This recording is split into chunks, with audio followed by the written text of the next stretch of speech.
Hey. Howdy, everybody. Just getting everything set up, making sure all the I's are dotted, T's are crossed. All right.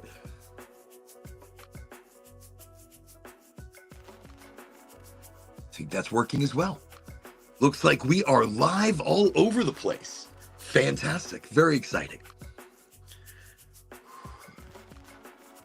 Welcome, everybody. Welcome to Highly Motivated with your host tonight, as always, most nights, the Oraganji. We are broadcasting this evening on multiple different social media networks.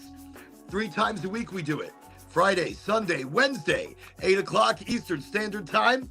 And tonight, as always, a very exciting, very involved, very deep kind of night.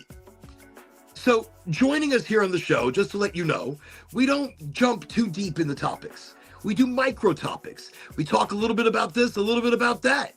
East Coast Visual Media. Welcome to Highly Motivato. So if you're new to the show, if I see your name or I see a comment, I'll call you out.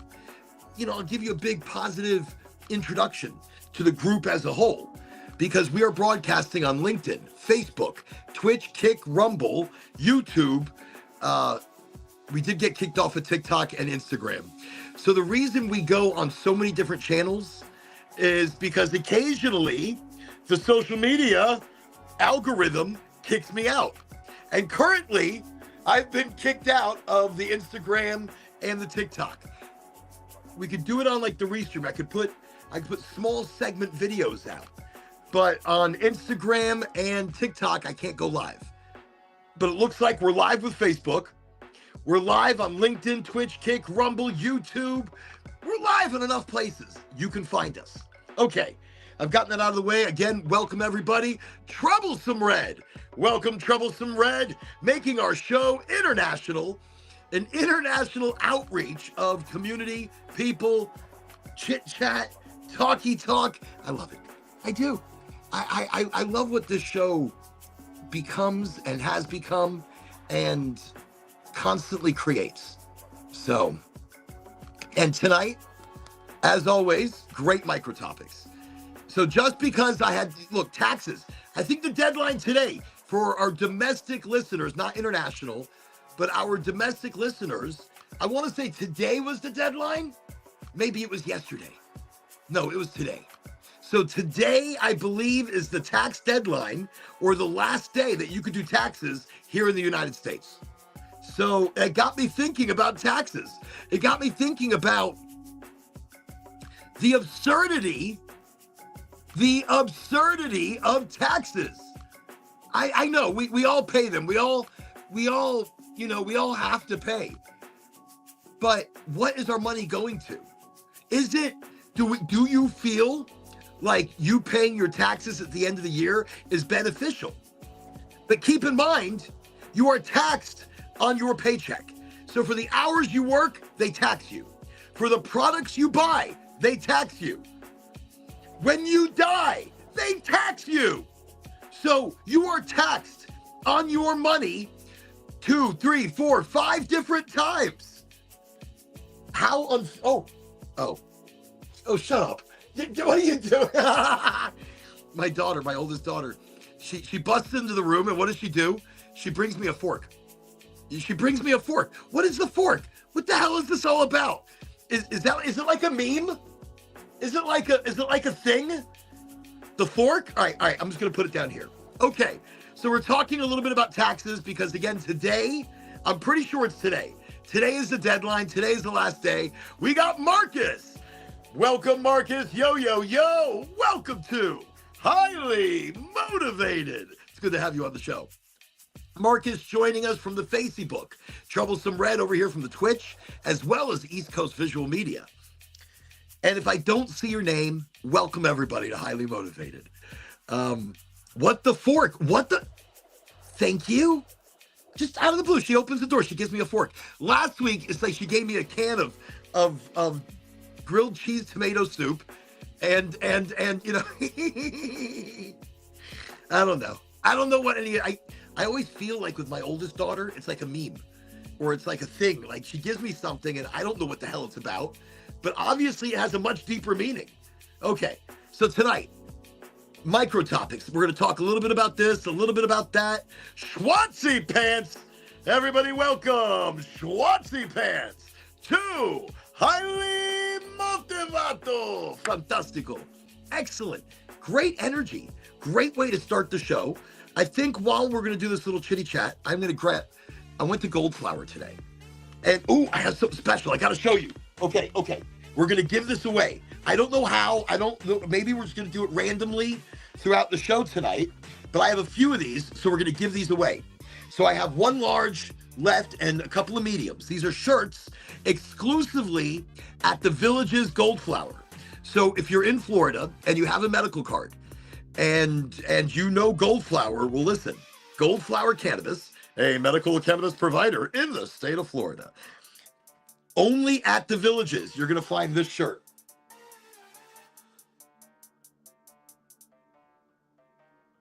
All right, only at the Villages, you're going to find this shirt. This is, it's going to go fast. Like, I'm telling you, so fast, these things are going to fly off the shelves. This is like a limited edition series. They don't have that many. And look, there's a golden loofah. And if you know the Villages, and you know what I'm talking, I don't know what the fuck a golden loofah means. Nobody knows what the golden loofah means.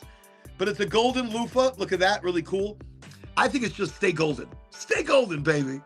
But let's swing by Goldflower. I love it. So we're going to be giving away like 1, 2, maybe 3 different shirts. Definitely excited about that. Let me see. Get the 420 snacks with Snap if you are in Florida.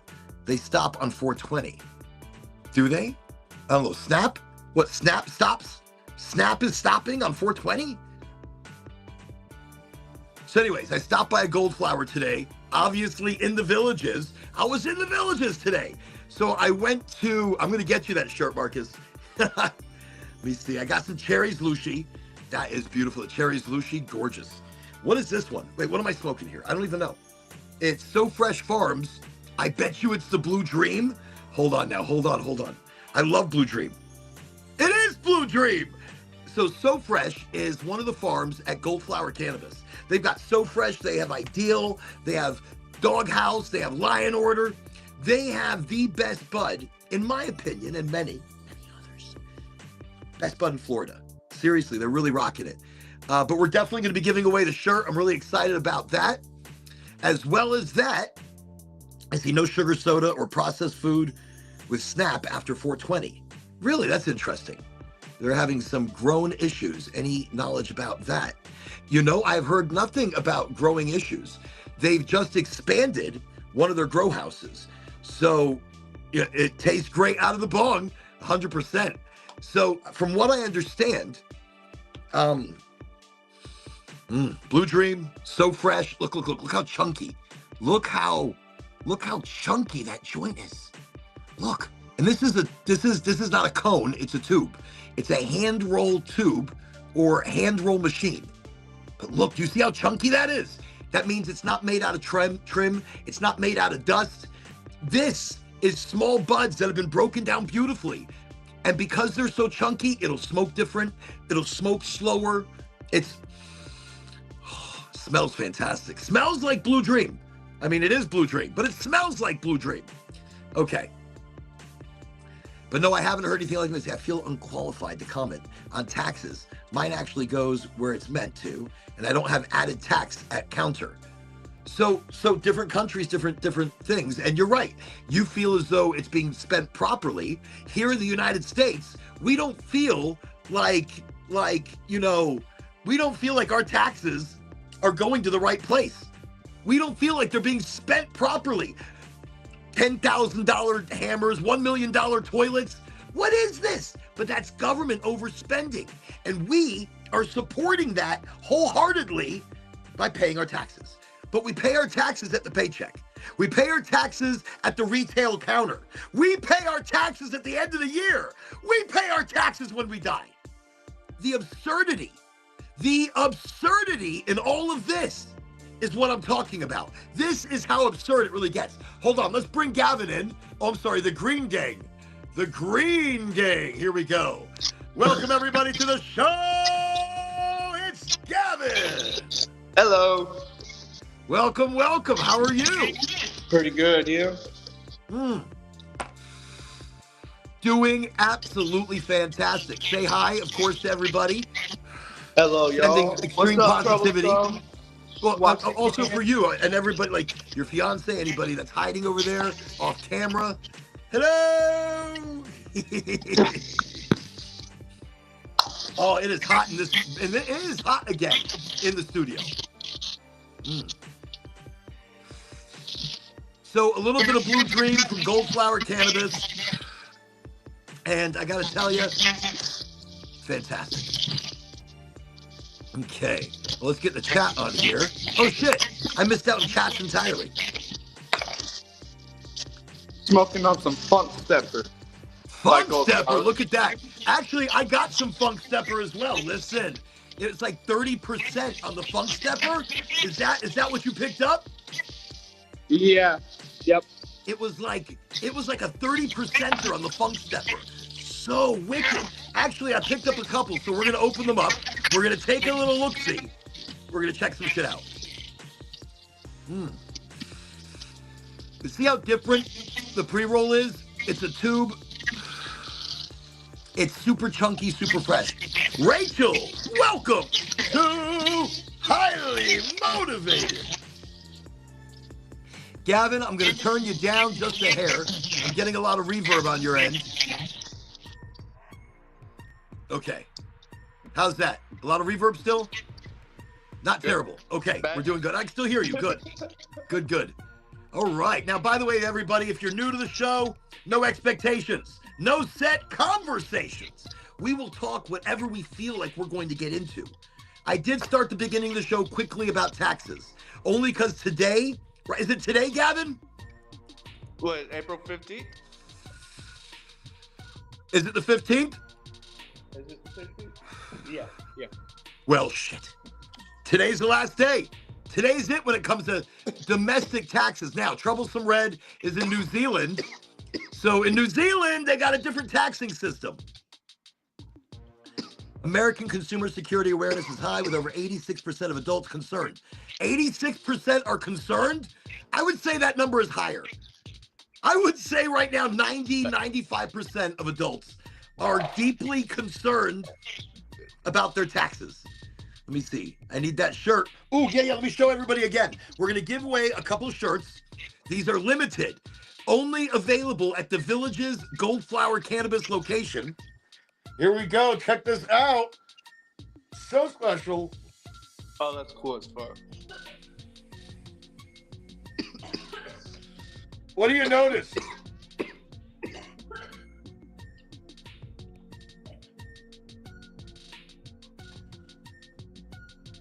It's got a golden. It has a golden loofah. So that's you need one of those?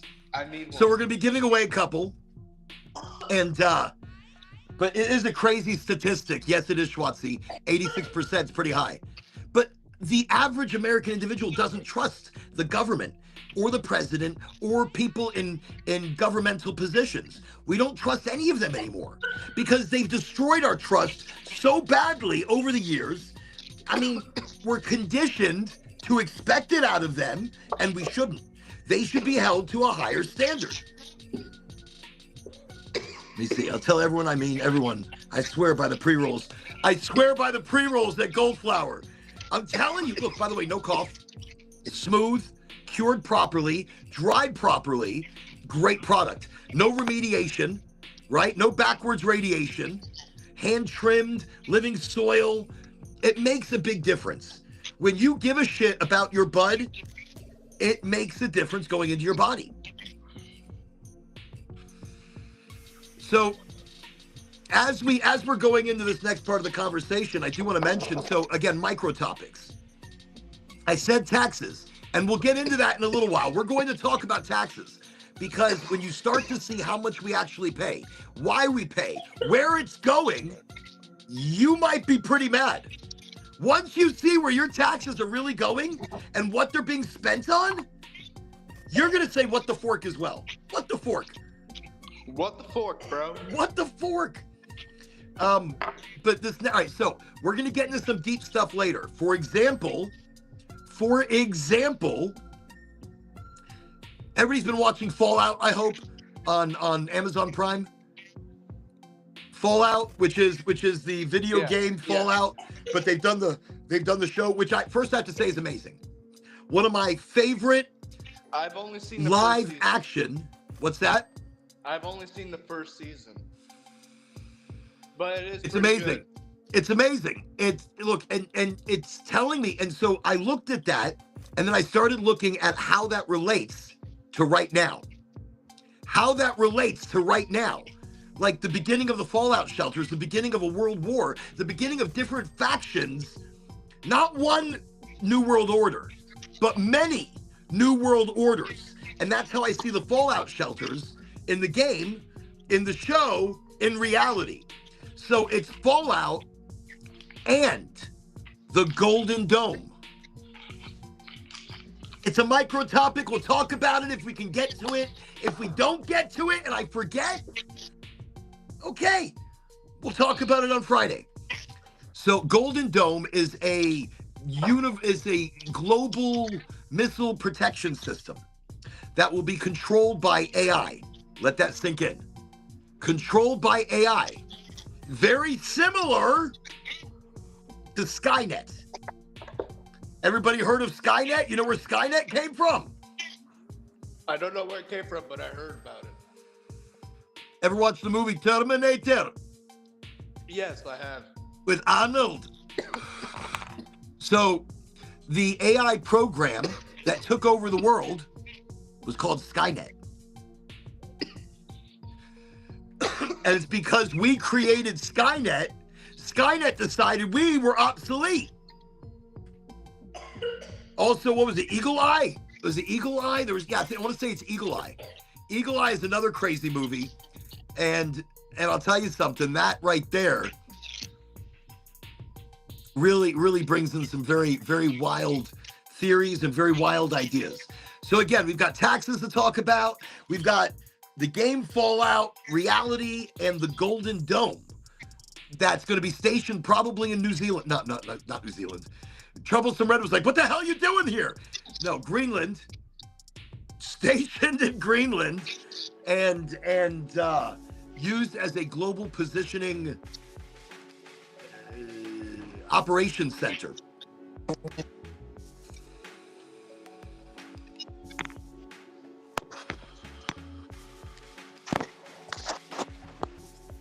So tonight, highly motivated. We're just hanging out. You see, we don't trust anymore. We don't trust anymore. And I think a lot of it is we're being sped up through things, like a cycle of things. Almost like, have you ever been to a restaurant and you feel like they're rushing you, and then they rush you the bill and they're rushing you out just so they can bring other people to your table? Well, life kind of feels like that sometimes. So one of our micro topics is about slowing life down. Slowing life down. And let me show the chat. Sorry, I forgot about. Let me see. Here we go. We've got Gavin back. Looks like he swallowed the camera.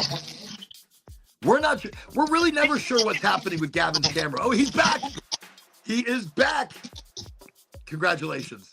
Last week or last show you were on. So when the camera did that, you disappeared. It's like it did something and it just couldn't bring you back in.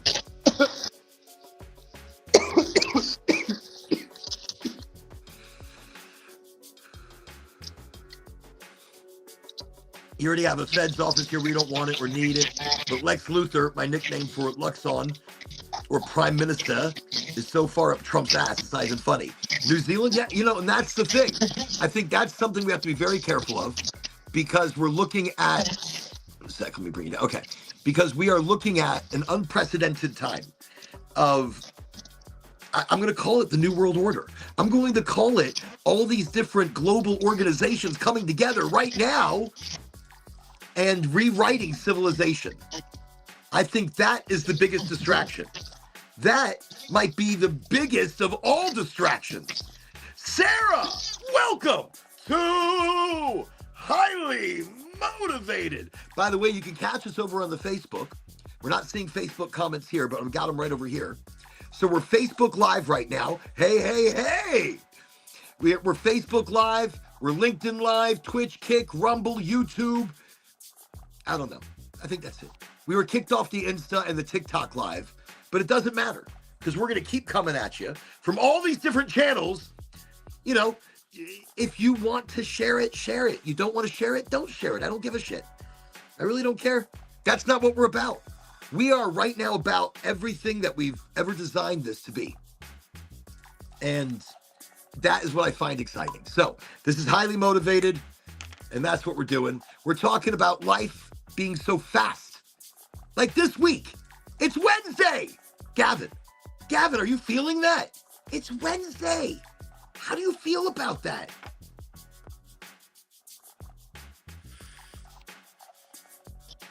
Sorry, Chase called me on the iPad. So how do you feel? How do you feel about it being Wednesday already? Do you feel like the week is kind of speeding through? Yeah. Wait, it's Thursday? No, it's Thursday for you, troublesome. See, you're funny. You're funny. You're gonna fuck me up entirely. I'm gonna be looking over at this, going, "Hey, it's Thursday."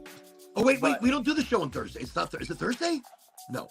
I am gonna be back within 10 minutes because I need to go pick up Chase from the ranch. You go do that. Go do your fucking chores. Don't fuck around. Go take care of this shit. Me and him could go on the podcast together. Well, good. Go take care of your thing. No. It was good to have you here, Gavin. We'll see you in a bit. All right. So everybody, that's Gavin. He's got to go do some chores. This is why we do this show, by the way. We do this show because we don't get together in person anymore. You see what I'm saying? We don't get to take the time out of our busy lives. We've got bills, we've got jobs, we've got responsibilities, we've got kids, we've got houses and chores. So it's hard to meet up and have a little smoke. But that's why we do this. Okay, life speeding up. We used to sit in moments like they were forever. You know, we used to think everything was forever. And so now we scroll through moments like they're disposable. Everything is disposable. We used to watch the sky change colors. And now we check the time as if time is something that we can outrun. And somewhere between notifications, expectations, and obligations, we stopped arriving. We show up, but we don't arrive. We show up, we don't arrive. Life kind of feels like a restaurant, where I said a moment ago, where the plates come too fast, the check arrives too early, and before you even tasted that moment, someone's already clearing it away. Next. But what if no one's rushing us? What if nobody is rushing us? What if we had been rushing ourselves? I say life goes by so quickly. What if it's us doing it? What if time didn't speed up? We just stopped noticing it. Because time is measured in awareness. Your awareness.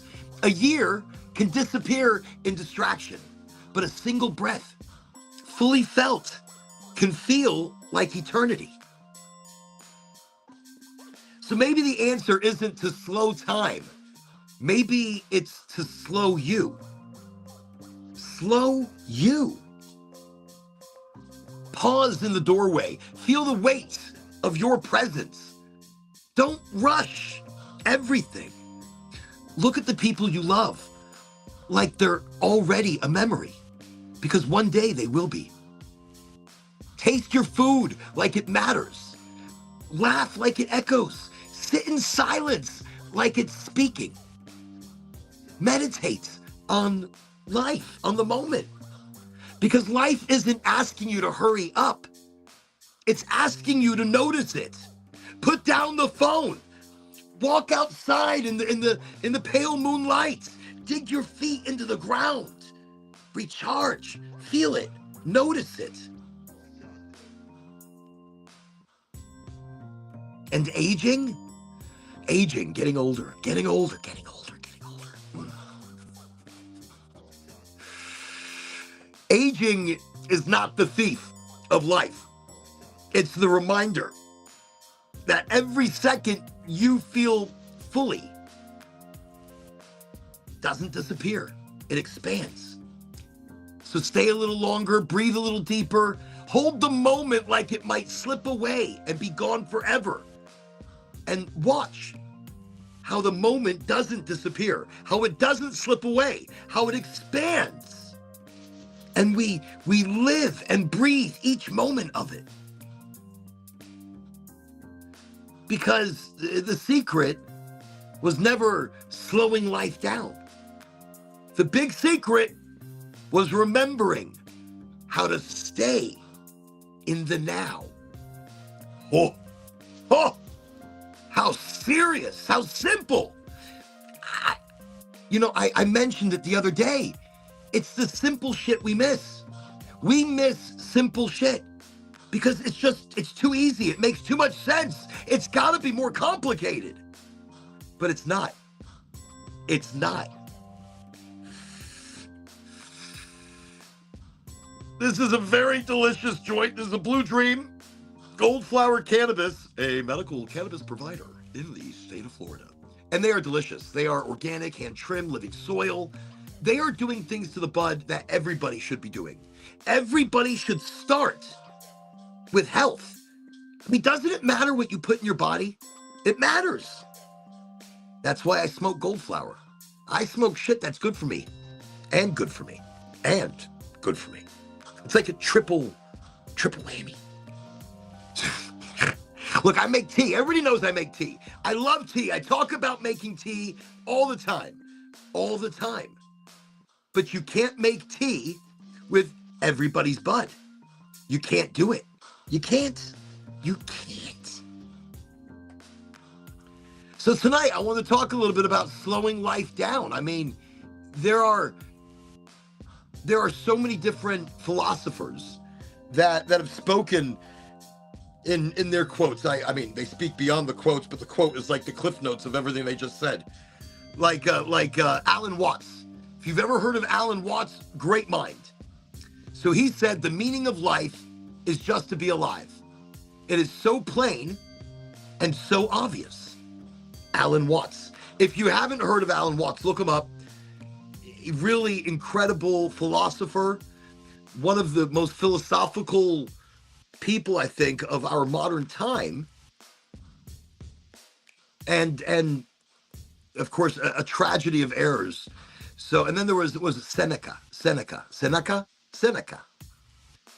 It is not that we have a short time to live, but that we waste a lot of it. It's not that life is short. We waste a lot of it.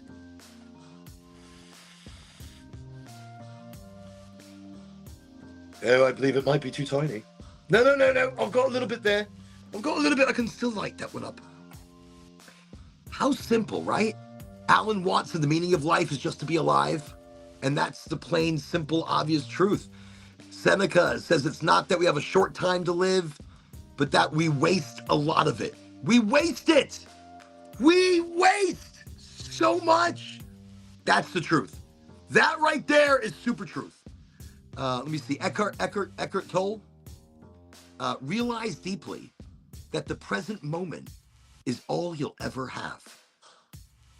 Wow. Wow.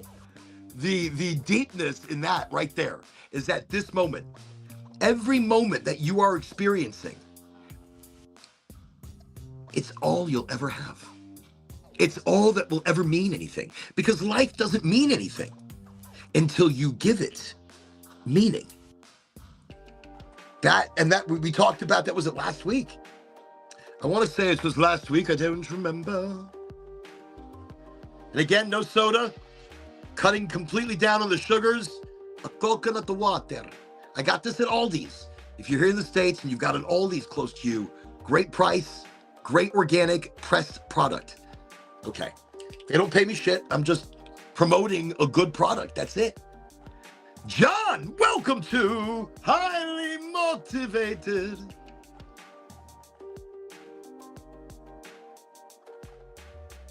Oh, almost like a milk. I'm lactose intolerant. Intolerant would mean I could tolerate it in some way. No, I'm like lactose, get the fuck out of here. Even though I do love ice cream. I love it. I do. I shouldn't be eating it, but I absolutely love it. But I can make ice cream from that. I could make ice cream from the pressed coconut water, and it's delicious, and my body can handle it. The older you get, your body can't handle anything. Just remember that. So if you're young, enjoy it and eat lots of shit. Because the older you get, you can't eat lots of shit. Okay. So we were talking about a quick week. We're talking about the philosophical viewpoint. We're talking about the metaphysical viewpoint. Thank you for coming, John. It's an absolute pleasure to have you here. See, this is why the show is great. And by the way, he's on Facebook. What we have here, we have many. Oh, my ear is itching. What is going on? Oh, okay. That means somebody's talking about you. If your ear itches, it's like an old wives' tale or some shit. If your hands are itching, don't scratch it. That means money is coming in your direction. If your ears itch, that means somebody's talking about you. Not good, not bad, just talking about you. I think if your ass itches, somebody's talking bad about you. No, I don't. Okay, so I said Eckhart Tolle, realize deeply that the present moment is all you'll ever have. We talk about manifestation on this show and how we make it a reality. How we make it a reality. Here we go. We've got Marcus Aurelius. Marcus Aurelius. Confine yourself to the present.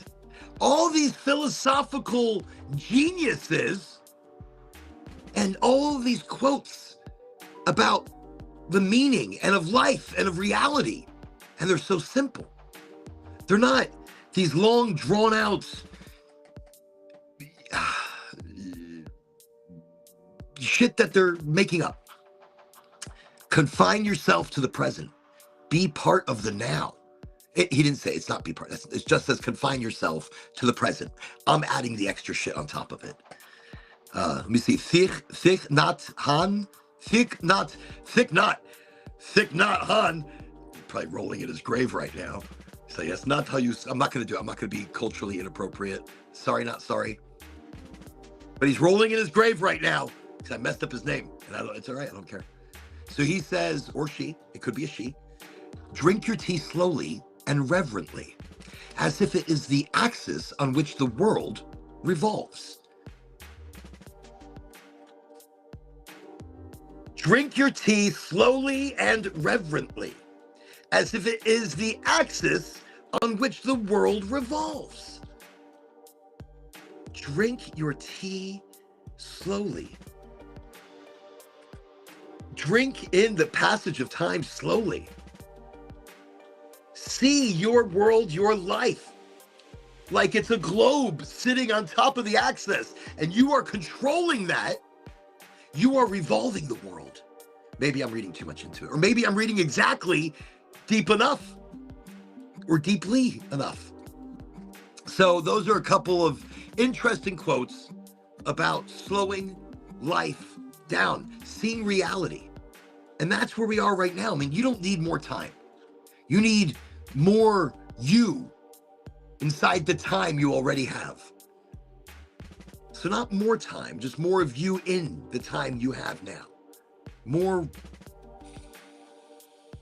breathing it in, living it, experiencing it, tasting it. I think for me, that's one of my big realizations. Since doing this show, since trying to find a way to find myself, but I didn't have to look. I was right here the whole time.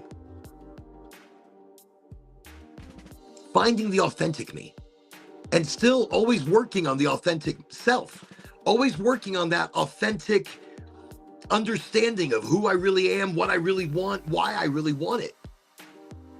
And sometimes just living without overthinking it too much.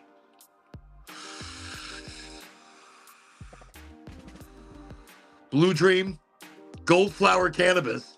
Look, I smoke any other joint this low, it would destroy me, chest-wise and throat-wise. And it is a little hot, I have to admit that, but that's, it's such good bud. It's not bothering me as much. I can even smoke it down to the very last drop. Good to the last drop. I go a little gentle because we're pretty low. It's pretty low. You know something? It's too low. Okay. And that, again, was a Gold Flower Cannabis, medical cannabis provider, Gold Flower in the state of Florida. Excellent, excellent pre-rolls. 5 for $25. 5 for $25. And once again, we're going to show off the shirt. We're giving this away. Only available in the Villages, Florida. So again, this shirt is only available at the Gold Flower Cannabis in the Villages here in Florida. That's right. Look at that gorgeous shirt. That right there, that is limited edition. This is a limited edition. So you see it, boom, boom, boom. We're going to be giving this away to a lucky winner. I have a few shirts, so we're going to be randomly picking them out from people that I see in the chat. Chase, welcome to Highly Motivated. Good to have you here, Chase. And see, that's what's so great about the show. We welcome people in from all the different platforms. We're here just smoking, just talking. We started the conversation tonight about, we're going to open another one. We started the conversation tonight about taxes and micro topics. What we do here on the show, we talk a little bit about this, a little bit about that. We don't talk politics. We try not to. And we don't talk religion. We try not to. And just notice the loofah. A golden loofah. I don't know what that means. In the Villages, Florida, it's a retirement community where it is also the city with the highest amount of STDs, or an area. It's an older people retirement. So it's a retirement community. It's huge. It's like one of the biggest retirement communities in the entire United States, next to on top of the world, which is right down the road as well. So highest STDs, and the loofahs are usually on the golf carts.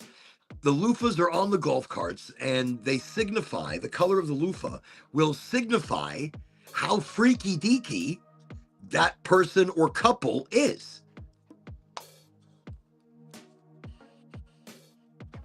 Ooh, what is that? It smells funky. I like it. It's a G-put. What? Beach Barbie. Now, Beach Barbie is so delicious. When you crack her nugs open, they're pink. The bud is kind of pink. Here, I don't know if it is here. Look how chunky. And again, it's all about how chunky we're going here.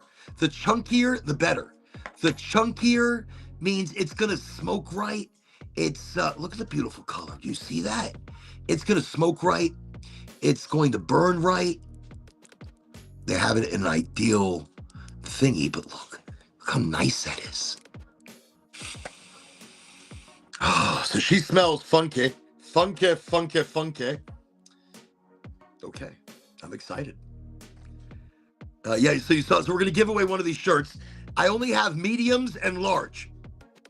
So I hope most of the people who win it are mediums. And if you're not, then you're the large. And if you're not the large, then tough shit. No, I'll see what I can do.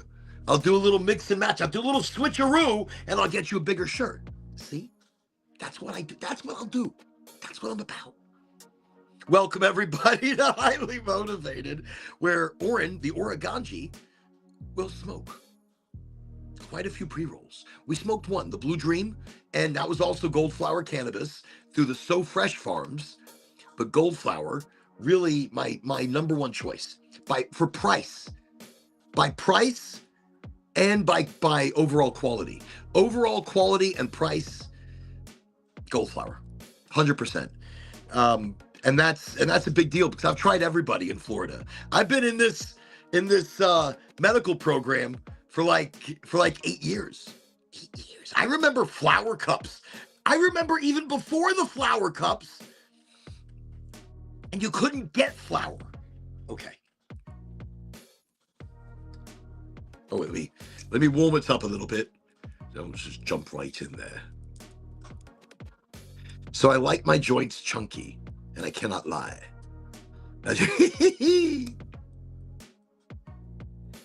So this is Beach Barbie, but it smells funky.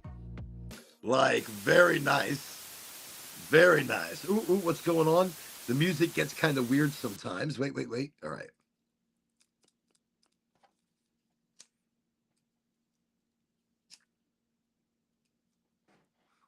Whenever you're lighting with a lighter, by the way, I just want to mention this to everyone. Whenever you're using a lighter to light your joint and you're breathing in, breathe out that first breath. Don't suck in what the lighter is because that's butane, and straight butane you're sucking into your lungs. So when I'm like this, look, I'm like, blow it out. Don't inhale the hit that's lighting it. You see what I'm saying? So like that, you can inhale it because it's no longer that butane contamination.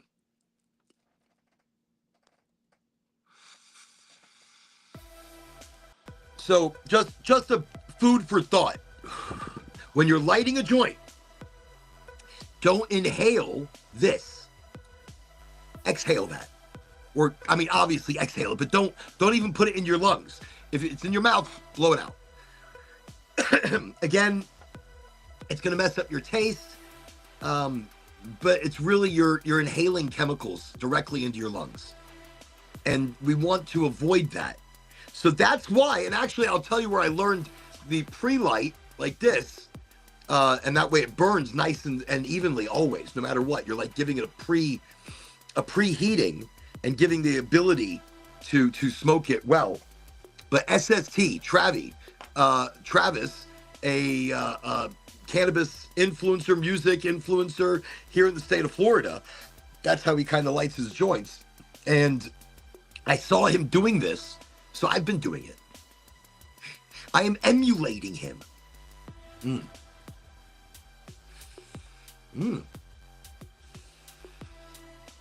This is Beach Barbie, but it's like citrusy, lemony, like a funk, like a right there in the back end. So you get that really, really like orange peel, citrusy, lemony, more lime. I could get that, like you get that like back of your tongue, and then you get this funk. But I can't, it's like, maybe is it fuel, gassy?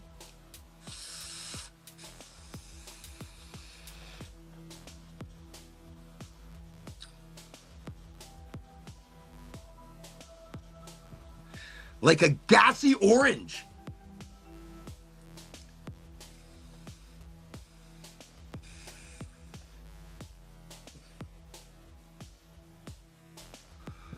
So more like, almost like a lime, like the rind of a lime and an orange together, and like this really poignant gas right at the end there. And it stays and it kind of sits right in the back of your tongue. Oh, that is funky. That is funky. That's the Beach Barbie Goldflower cannabis. Hot damn. That's how bud should react to you. That's how it should affect you. You should taste it and be like, yum. It's like wine. I don't drink wine. I mean, it's not true. I make my own wine from honey. Honey wine. Mead. And often put cannabis in there for a little extra fermentation infusion.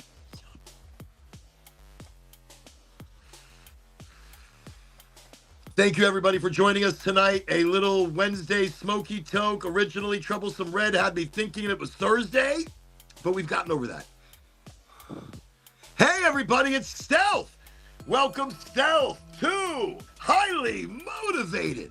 He's here from another dimension, another place and time. Thank you, Stealth, for joining us tonight.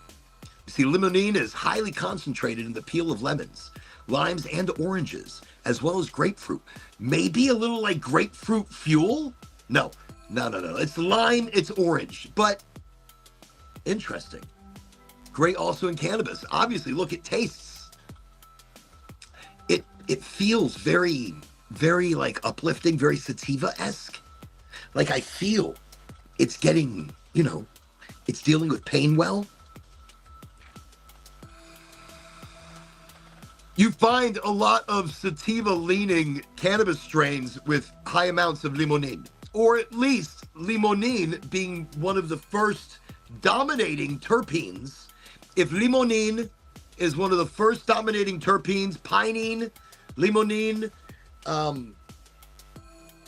you're going to notice it's going to lean a little bit more towards the sativa feeling. Now, again, sativa and indica are really not the right way to describe cannabis. When you learn the terpenes, which are the flavor, the smell, the limonene, the beta-caryophyllene, the pinene, when you start understanding these terpenes and how they work, flavor, taste, aroma, then THC doesn't mean anything. As long as you're above 15%, you're fine. And the terminology indica hybrid sativa also doesn't mean anything. Unless you're looking for an easy way to describe things by the terminology that's been adopted through mainstream, whatever. But really, it's the flavor that directs the cannabis.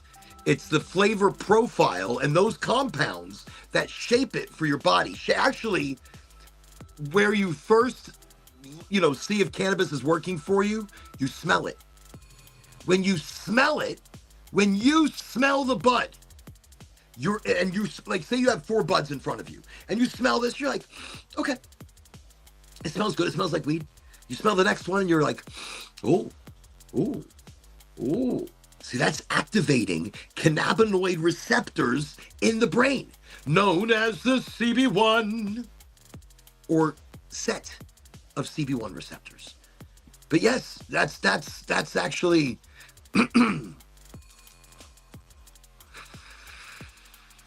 so that's what happens. You smell it. And so you smell the other 2 and they're okay. But that second one, remember, that got your attention. That right there is the cannabis your body is looking for. So right there, by that initial smell, you're already activating. You're already turning on that set of receptors. And that's why cannabis is so important for the body. That's so important that we smell it first. Don't go by names. Don't go by THC percentages. Smell it. Look, this one, the Beach Barbie, I just smelled her before we started. And it was like, wow, that is funky. And then as I've as I've lighted this and been initially smoking Ricky, welcome to Highly Motivated. Good to have you here. So that initial taste, it's like my body was looking for that. I pulled out the orange peel, the lime, the gassiness, right there. I think that's like, it's because I was looking for that. And I let it go out.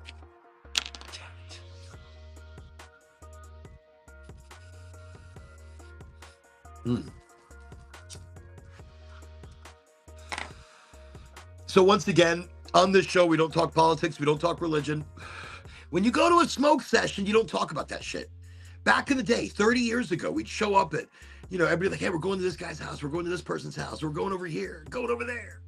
And we'd meet, and somebody would have weed, we'd have weed, we'd roll up, they'd roll up, we'd pass a joint, they'd pass a joint, and we'd laugh. And we'd talk about 1,000 different micro topics. And then when you leave, after you've laughed and you've eaten and you've hugged and you've met new best friends, you sometimes life has changed. You've learned. And you would leave a smoke sesh almost feeling like you downloaded. You uploaded, you downloaded, you recentered yourself with community, with people, with the word, with the frequency.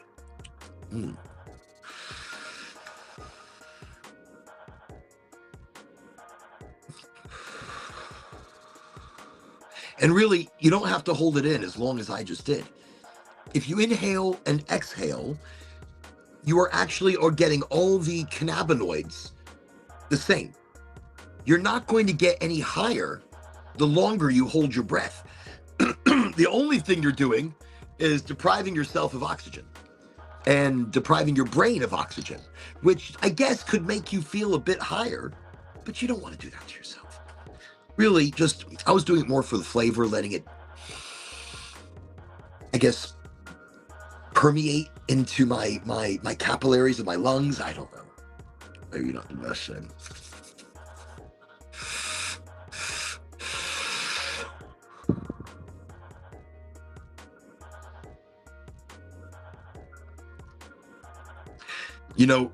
It still tastes great. Now, I have a device over here, which is the Venti. Now, the Venti, I got mine at Goldflower medical provider here in Florida. Great price. They really have a bunch of these. These are awesome. So the Venti is a dry herb vaporizer. See, there's the little bowl. There's the bowl. Put it on top of a 90 degree and you turn. This is the best dry herb vaporizer and the best way to taste your bud the first 3 hits. After the first 3 hits, it gets a little earthy, but it's still fine for a decent long if you just want to see the smoke. And you're still getting the oils out of it. And then concentrates give you not so much on the flavor, more on the concentrated cannabinoids of it. A bowl, you light it, you really don't get that much flavor. Your first hit is all the flavor you're going to get. But for some reason in a joint,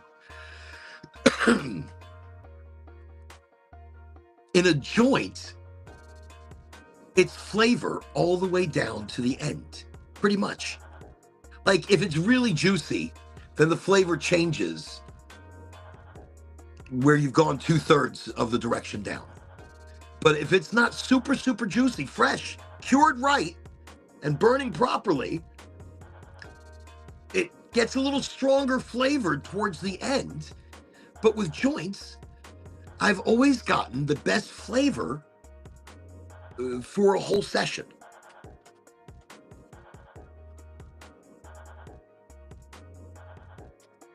There's something about the smoke. There's something about the toke. There's something about the smoke, something about the toke. I don't even know what I'm singing. But terpenes are incredibly important. And actual terpenes that you find in coconuts or limes or lemons. And then those same terpenes are found in the cannabis plant. Actually, the cannabis plant has over 250 terpenes that it represents. So terpenes like strawberries, terpenes like a watermelon, terpenes like pine sol, whatever you smell and taste is a terpene. And cannabis, the plant, is capable of reproducing 250 plus terpenes. Maybe more, maybe it's more. Maybe I've just minimized, even though 250 plus terpenes is not minimizing in any way. And 250 plus can actually stand for so many different things. I mean, look, I could be like 400. It's not, but it could be. No, there's over a full 100 different cannabinoids once cannabis is activated.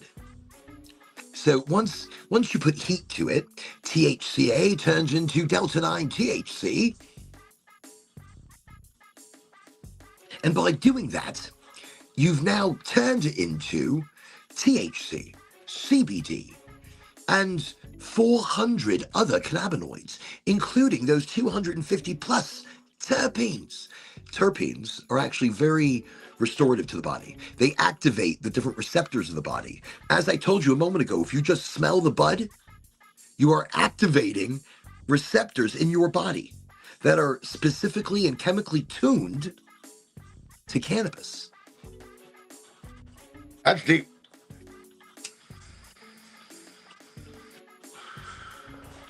Try not inhaling.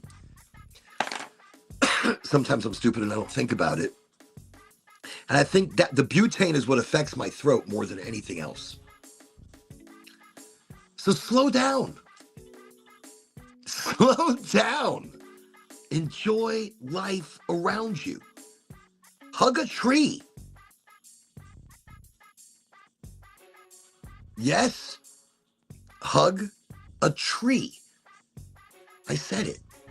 I did it. It's been a while. But the last time I did it, I hugged a tree and I couldn't stop laughing. I hugged a tree and I felt like, not that I felt stupid for hugging the tree. I didn't. I kind of felt like I should have been hugging it before. Like I should have been recentering. Like my brain was all over the place. I felt, as I call farmished. I'm here, I'm there. Farmished is a Yiddish word.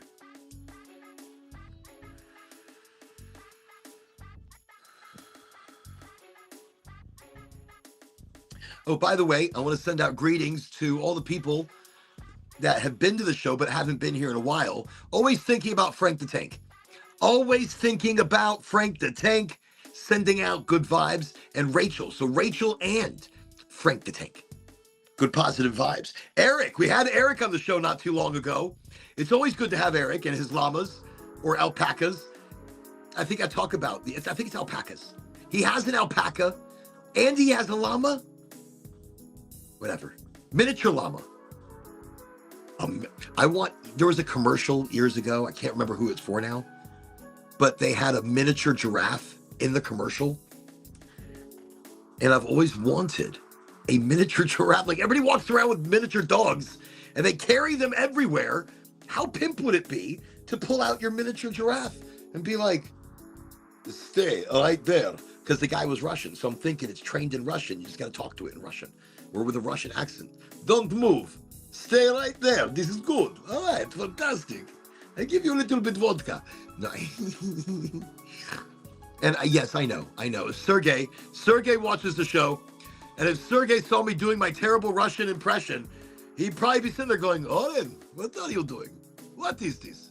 What, is this how you think I sound?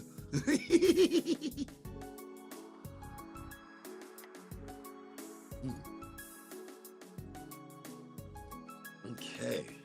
Awesome that we have such a great crowd tonight from so many different places. Internationally, domestically, locally. Here in Florida, we have a lot of listeners and it's great. So I'm sending out much love to all the Florida people. You guys are all what make cannabis amazing. All of you. The people in the industry, thank you. I don't think I do that enough, but I want people to know in the industry, the bud tenders, you stand on your feet and you take on the questions, you take on the energy, you take on the frequency. You are the first smile. You are the first understanding warmth that people get as they come into the medical industry, in the medical cannabis. And I just want to say thank you.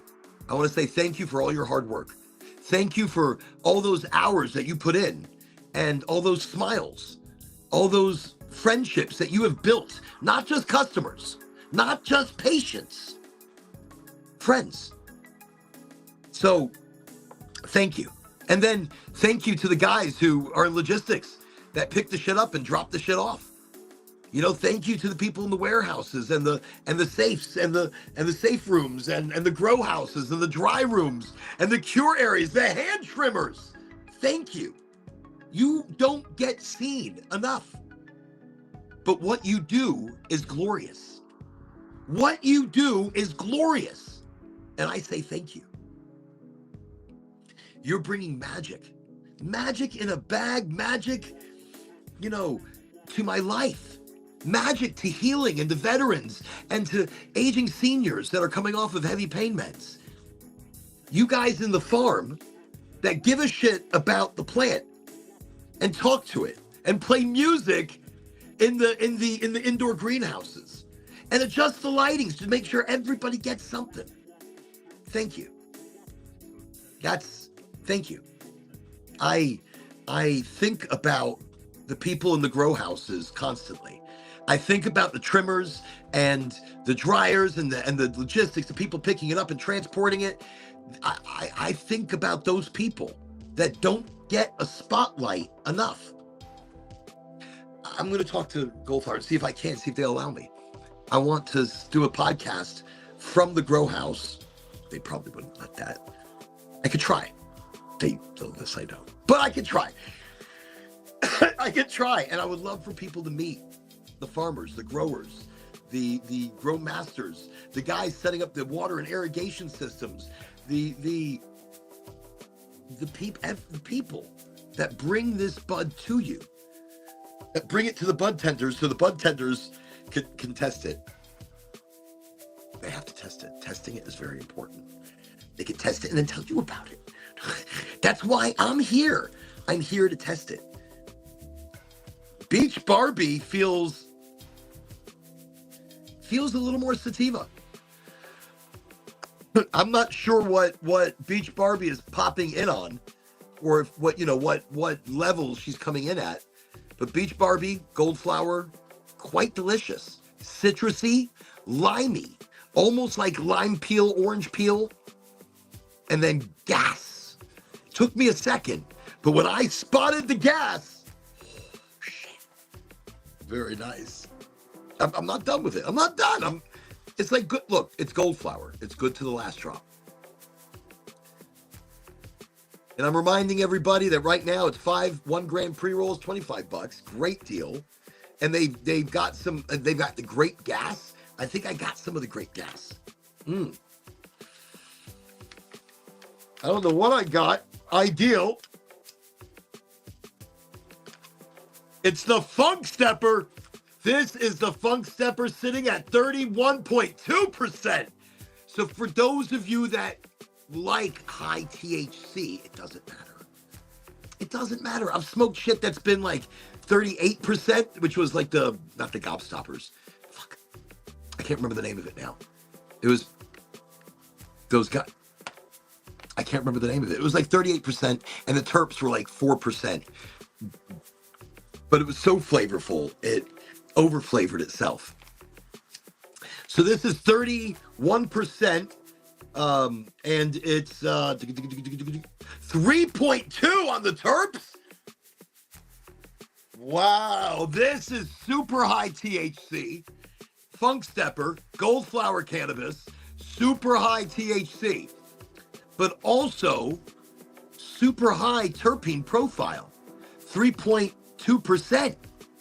That's the flavor. That's the aroma. That is what activates the receptors. Okay.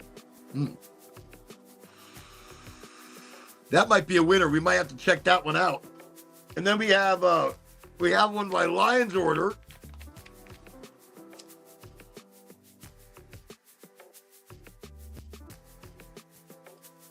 Rum cake. 24%. And 2.1 on the terpene profile. Listen, back in the day, if we got like half a terp, we were happy. If it tasted just anything more than skunk, we were happy. And we were happy anyways. Back in the day, we had what we had. We didn't have more. And it was usually lemony and piney. It was piney, it was lemony, it was skunky funky. You get some really good gassy gases.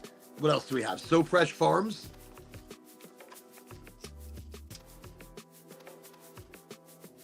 Gush Mints. 28.5%. Listen, so far, all of these have been, in my book, high THC. And 2.5 on the terpene profile. Gush Mints, 2.5 on the terpene profile. Let me tell you, these are all going to be very tasty buds. Very tasty, juicy nugs.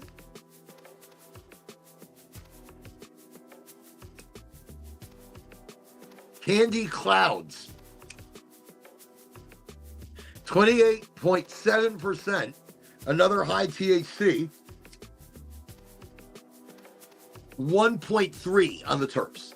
So not going to be the most flavorful. But here's what's crazy. Even though I might say, 1.3 on the terpene profile, here's the crazy part of that. That might be the funkiest. That might be the skunkiest. That might be the best smoke of the entire bunch. We've got Goopy Chunk. Everybody welcome Goopy to Highly Motivated. Welcome to the show. And we have Dolgy Dots. Dolgy. Hello, Dolgy. We've got Dolgy Dots on the show. You don't want to play darts with somebody called Dolgy. I'm just saying. Be very careful. Dodgy Darts, welcome.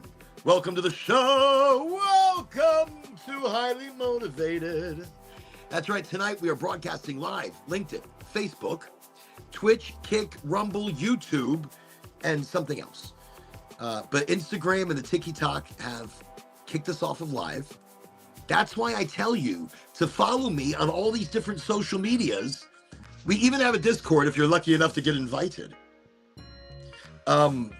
And I'm still learning about the Discord as well. I need to spend more time there. I need to spend more time on the Discord. But it has been such a busy week of preparation and promotion for Goldflower.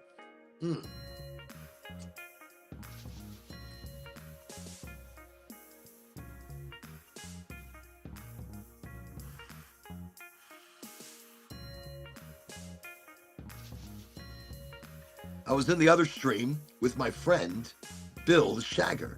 Bill the Shagger! I remember you, Goopy Chunk. And I remember Bill the Shagger. Is Bill the Shagger really a man of shagging? Does Bill the Shagger actually shag? Probably. I'm telling you, if you call yourself Bill the Shagger,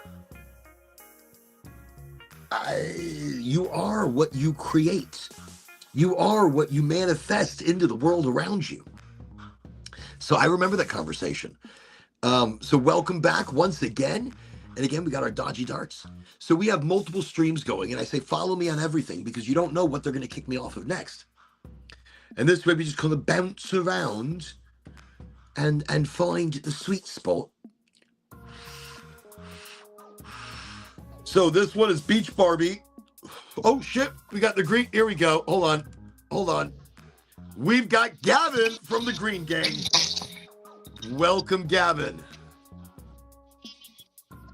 Good to have you back.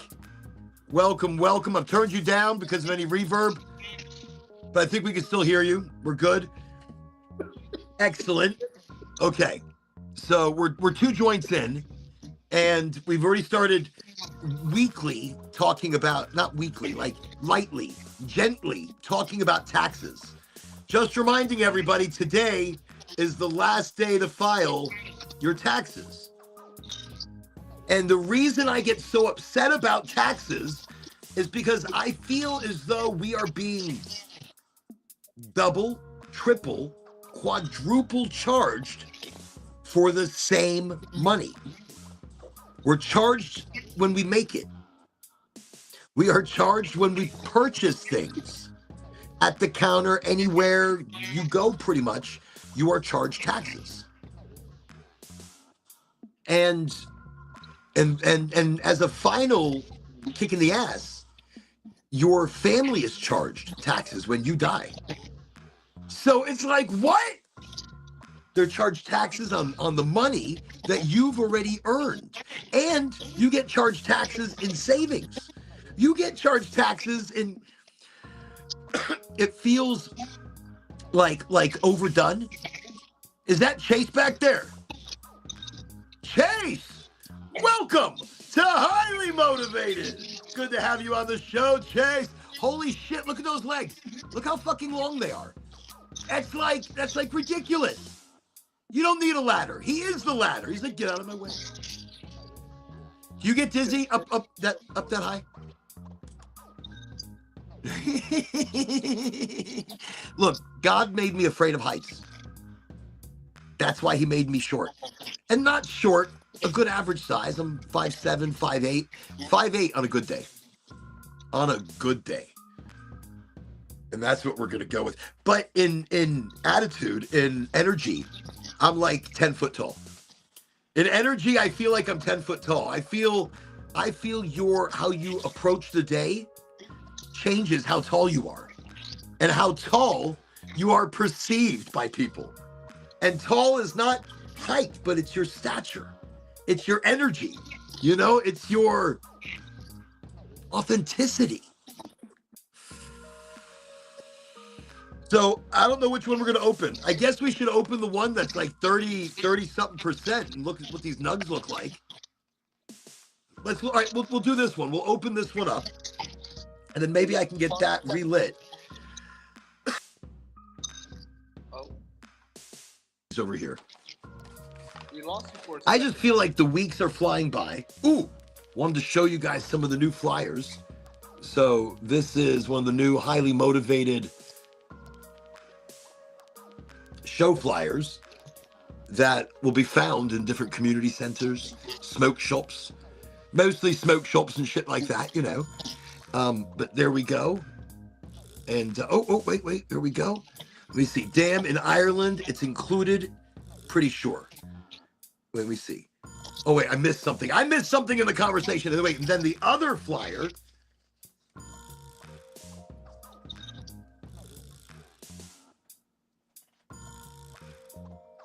That's cool. That's popcorn. Okay. And then the back of one, it's about education. So advertisement and education, see? And then we've got another one. Look at that. And so Oraganji is branching out and making sure that education is there and it's free and it's supported by the community. Okay, what did I miss over here? Dodgy Darts. I was in the other stream. Do price tags in like the shops and all include taxes or only when you go up to pay? Only when you go up to pay. Was today one of those good days? Every day's a good day. Every single day is a good day because I choose it to be. I don't see bad days. I don't create balance in my life. I only have positive. I have no negative. The only reason anybody has balance is because you have the negative that you have to balance out. So I don't know what happened to the chat up on the thingy, but I still see it over here.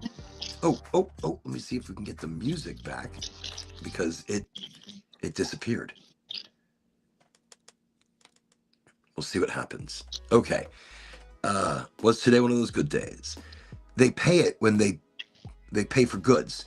It's on top of the price, not which is included in the price. Damn, in Ireland, it's included, pretty sure. In Ireland, the taxes are included in the price. We have Ireland in the house. Goopy Chunk, are you in Ireland? Are you in Ireland? Oh. Which is fantastic. We have New Zealand. We have Australia. I don't know if we have Australia tonight. Need one of them flyers for my room. They are tough. You got it. If I can find a way, DM an address. I'll mail it. Yes, from Ireland. Welcome, Ireland.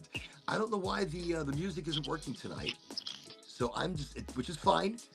We don't need no music. We don't need no music. Maybe we do, because then if there's no music, I might start singing, and that could be a travesty. What? You can't hear the music? Or it's different music? Wow! Don't drink soda. Are you drinking soda, Gavin? Are you like a big soda drinker?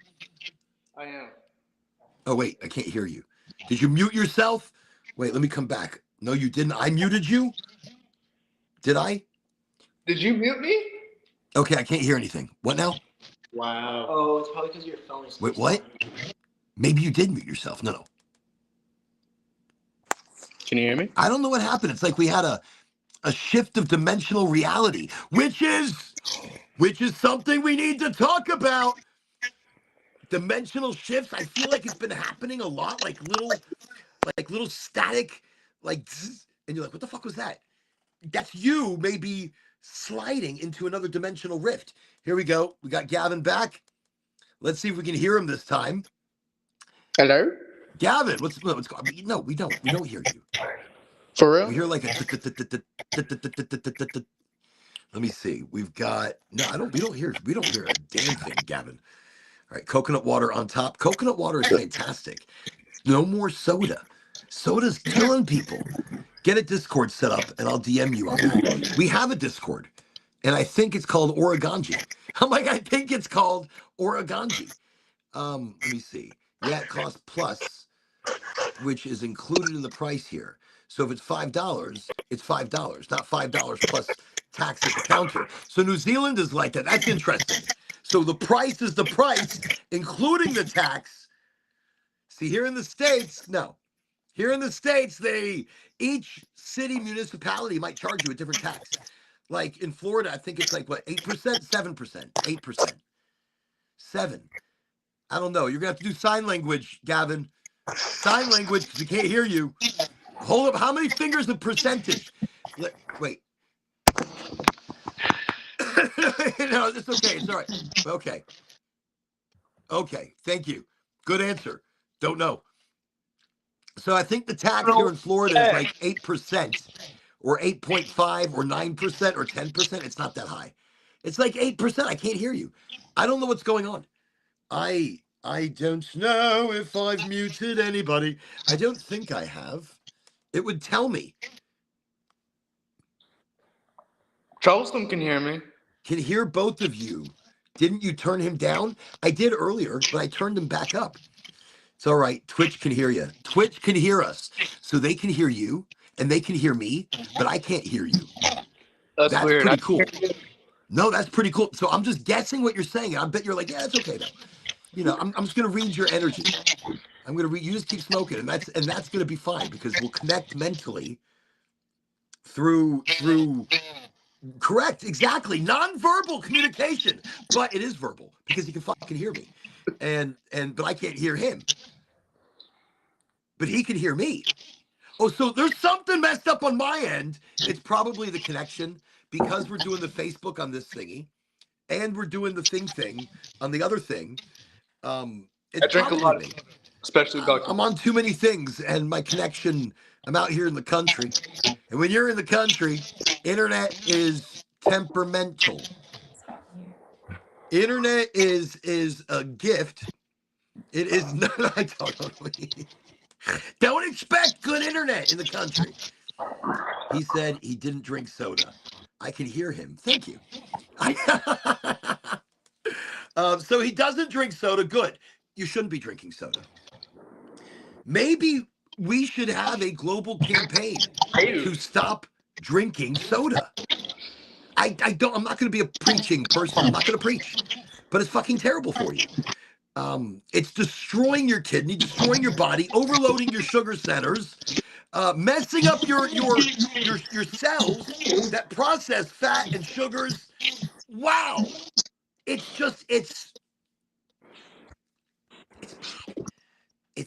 bad. So yeah, even Fanta was designed by a terrible scientist to deteriorate your body and your teeth. Actually, I think sugar, or not sugar, the Sugar Corporation, all the different soda companies. I really believe their beginnings were by dentists.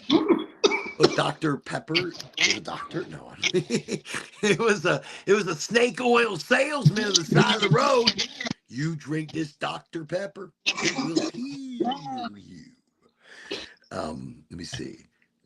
Hey, we got Marcus back. Marcus is like, I had to leave. Had to leave for a few, but I'm back. It's all right. It's all right because we've jumped topics into so many different realms of conversation that I believe this is like the perfect time for you to bounce back into the rabbit hole. We just finished smoking a Beach Barbie by Goldflower, another great pre-roll, and we're about to open. We were showing some bud, but this is an ideal. This is Funk Stepper, 31%, and I do the lighter because I can't see shit. 3.27 on the terps. The terps are the most important thing. That's flavor. That's taste. So we're going to break this open. Fanta was made during World War II. Yes, because Coca-Cola stopped sending product to Germany, so they made their own. See, by very evil scientists, and then later bought by Coca-Cola. Isn't that the irony? That is ironic. That is very strange circle of life. The circle of life. Love, love, love coconut water. Let me see. Honestly, I've been talking about how bad I've been feeling, and I've been needing to make some lifestyle changes. 100%. That's where I was feeling. Wait, listen, I'll tell you. My belly was extended. I mean, my belly is a little extended, but you get older, you can't help it. Food is good. Food is yum yum. Ha ha. And on the road, things smell good, so you have to eat it. You're like, put it in my mouth. So, but I was feeling bloated, and I was feeling like mentally, I was clouded. And look, I love soda. I love Dr. Pepper. I love all these different sodas. And it's that sugar. It's the chemicals. I don't know what exactly did it to me, but I stopped drinking soda. And I replaced it with different types of coconut water. This one is actually absolutely delicious. Also, you can find this at Aldi's for a very good price. Actually, no, these have gotten expensive. I think because I keep recommending them, and they keep selling out. So maybe I need to stop telling people to go to fucking Aldi's and get my water. Because then I go to Aldi's and they don't have any water. I'm like, what is going on? Because I can't shut my mouth. It's good. It's actually some of the best tasting coconut water. Agua de coco. Agua de coco. We should do a song. Agua de coco. Agua de coco. Agua de coco. Look, Island Boys did, everybody's got like a song. I think Agua de coco is going to be great. And all it is coconut water. This is the part of the show where I realize, I'm smoked quite a lot, and I'm going to keep going. Because, I'm 2 feet in. You don't stop now. You're just getting started. But no, health is very important, Marcus. Funk Stepper is fire. I'm about to open it up. Maybe I'll roll one really quickly. So here's the thing, but it's about taking care of your body again. So I quit bread, pretty much. I quit dairy. Oh, fucking cheese. I love cheese. I love cheese. Love cheese! And ice cream and milk and sour cream and cottage cheese. And I love it. I love it. I've cut down by 90%. The bread, 90%. Cheese, 90%. Ice cream. I've cut down by 30, 35%, 35%, 37%. I have cut down my ice cream consumption. That is like my worst one. That's my worst one. And so I've given up the breads and the sugar mostly. I've given up the milk, the dairy, and I've replaced my drinking with coconut water. I don't do regular water. I don't like the way water tastes. I think water tastes weird. And because I don't like the way water tastes, I only like ionized alkaline water. But if I can't have that, I'm going to drink coconut water. Because agua de coco is alkaline. Did you know that? That coconut water is an alkaline product. And by putting alkaline products in your body, it helps normalize and brings your body to a homeostasis chemically.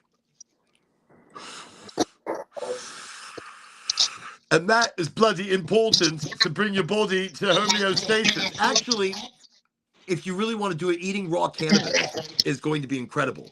Remember, you're going to get raw cannabis, not just THCA and CBDA, but you're going to get omega-3, omega-6. You're going to get magnesium, manganese. Manganese. We all need manganese. You're going to get great fiber, great protein. Best protein, you eat a handful of the seeds, like shelled seeds. You can get it at Walmart, by the way, in a big juggin. I've got hemp milk in the fridge. I haven't tried it. I want to try it. I haven't tried it, but I will try it. A handful of hemp shelled seeds. One handful you eat. And that's all the aminos, not aminos that your body's going to require for the entire week, right there in one handful, all from cannabis, which is a superfood. And eating raw cannabis directly affects the gut flora, the microbiome. But that's why I make tea. And tea is important. You can use any tea bag. Use raw cannabis. Don't decarboxylate it. About a gram, joint and a half. Put it in a little tea steeper. Drop that in your teacup. Raw, unfiltered honey, no sugar. And so natural honey, natural sweeteners. And then you're going to want a good fat. But once you pour the tea, then you pour in the fat. And when you pour in the fat, some people put it in ahead of time. You probably put it in ahead of time. Whatever. But the reason I wait is because you want the cannabis to be heated up to like 200 degrees at least. And your tea that's going to come off super fresh will heat your bud up to like 200 degrees. So once that happens, CBG, the mother of all cannabinoids, the stem cell cannabinoid comes out of the bud. So you're doing what's called a partial decarboxylation. You're not totally decarboxylating it, because if you do, then you get rid of CBGA. Or CBG in her acidic form, acid form, the acid chain.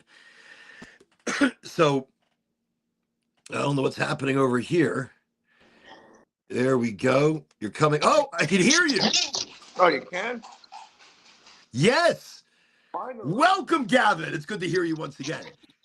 So anyways, eating raw cannabis or heating it up in the tea, you're getting that CBGA, you're getting that raw cannabinoid. Then you could add butter. Butter is fantastic. Butter is the best fat to add to tea, because that's the fat that the cannabinoids are going to attach onto temporarily to the honey. And then they bond to the fats or the butter fats. And that you consume to your body and then assimilate to the bloodstream. And so probably one of the best ways. Am I missing some chats? I am. Fanta was made and then they're later bought. Try to put Discord link in chat and then I can join. There is really nice Scottish soda called Earn Brew. It's so good. See, I'm Scottish. I've got a Scottish crest. I should call my father. I'm like, what Scottish crest are we? Not that it matters. It doesn't matter. He was saying the reason everybody wears kilts is because they like the breeze. It's a very nice breeze. Okay. Let me see. Scottish soda. I would like to try a nice Scottish soda. Actually, on the train into Scotland, we were drinking cider. We were drinking a little bit of cider. Holy shit, those people had me so drunk getting off the train. I was like, what? And then the taxi cab brought us to a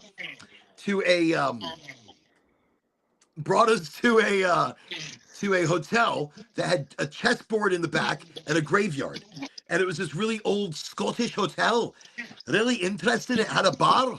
And the bar got quite, exciting. So, and then, of course, in Scotland, downtown, the fog rolls in. The fog rolls in exactly at 12 o'clock.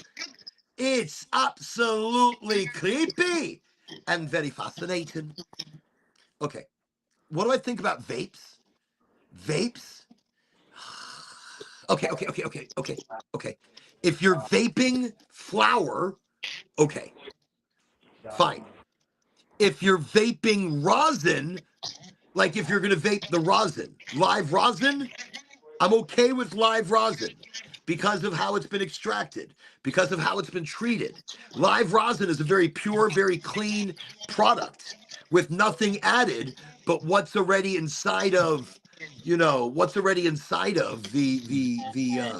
bud itself. So I think definitely if we're looking at vapes, my number one ask is probably going to be what's been put into it. I want to know what's been put into the vape. I want to know what's affecting the vape. A lot of places are doing what's called distillates. So distillates are a singular THC. So just THC with a botanical terpene, that's flavor, aroma, that's been added into it. So you'll have this flavor, you'll have this aroma, that's been injected or infused into the vape, into the THC. So THC on its own is just glue. THC is the glue that bonds all the other cannabinoids to your body. THC is just the glue. It's just glue. I mean, yes, it creates the psychedelic, entourage effect, but it does it in combination with the flavor, with the taste. So with a distillate, you're smoking a partial THC or cannabis product. If you can get live rosin, not resin. I mean, you can smoke fucking resin. You want to smoke resin, smoke anything you want, all right? I'm not telling you not to do it. If you want to smoke distillate vapes, be careful. Because here's where I get. So I like live rosin carts with a ceramic heating element. A ceramic heating element. So if it's a metal heating element, you're getting metal poisonings. If it's a metal heating element, you're getting chemicals from the interaction of the heat, and you're ingesting those. So when you're vaping a distillate THC, just know that it's probably not even THC. Maybe it's a chemical representation of THC. So live rosin, not resin, live rosin. I approve of a live rosin. But remember, it's an oil, it's heavy, you're going to feel it on your chest. So you're vaping, you're like, oh, it's so heavy. It is. Take a break. It's good. You're going to enjoy it. It's like smoking a joint. Live rosin is the closest to smoking a joint out of any of the vaping. Let me see. Ireland are one of the biggest drinking countries. If you like drinking, come to Ireland. I don't like to drink necessarily. I like a frangelico on the rocks. I like a good rum. I like a mojito. I like a Bloody Mary on Sundays. And I'm talking about a good Bloody Mary on Sundays. But not a big drinker. I name all these things, but I'm not a big drinker. I make my own honey wine. I make mead. That's going to be wine from honey. It's delicious. And I add cannabis to that as well. All right, this thing keeps going out. I'm going to put it out. We're going to take a look at the Funk Stepper.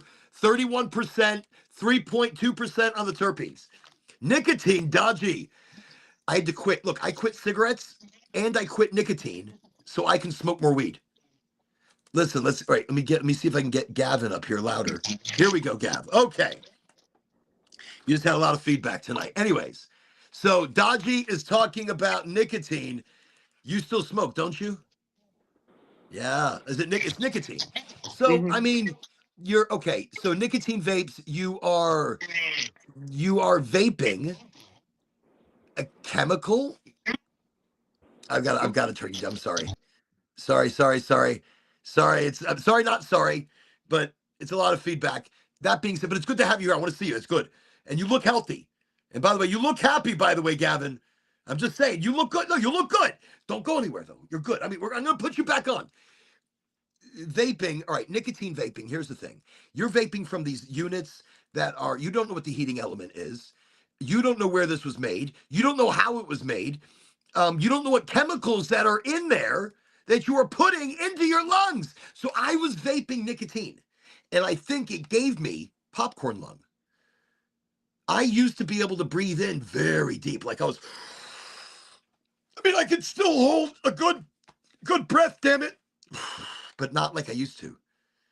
And a much shorter breath now. And my energy is so much more reduced.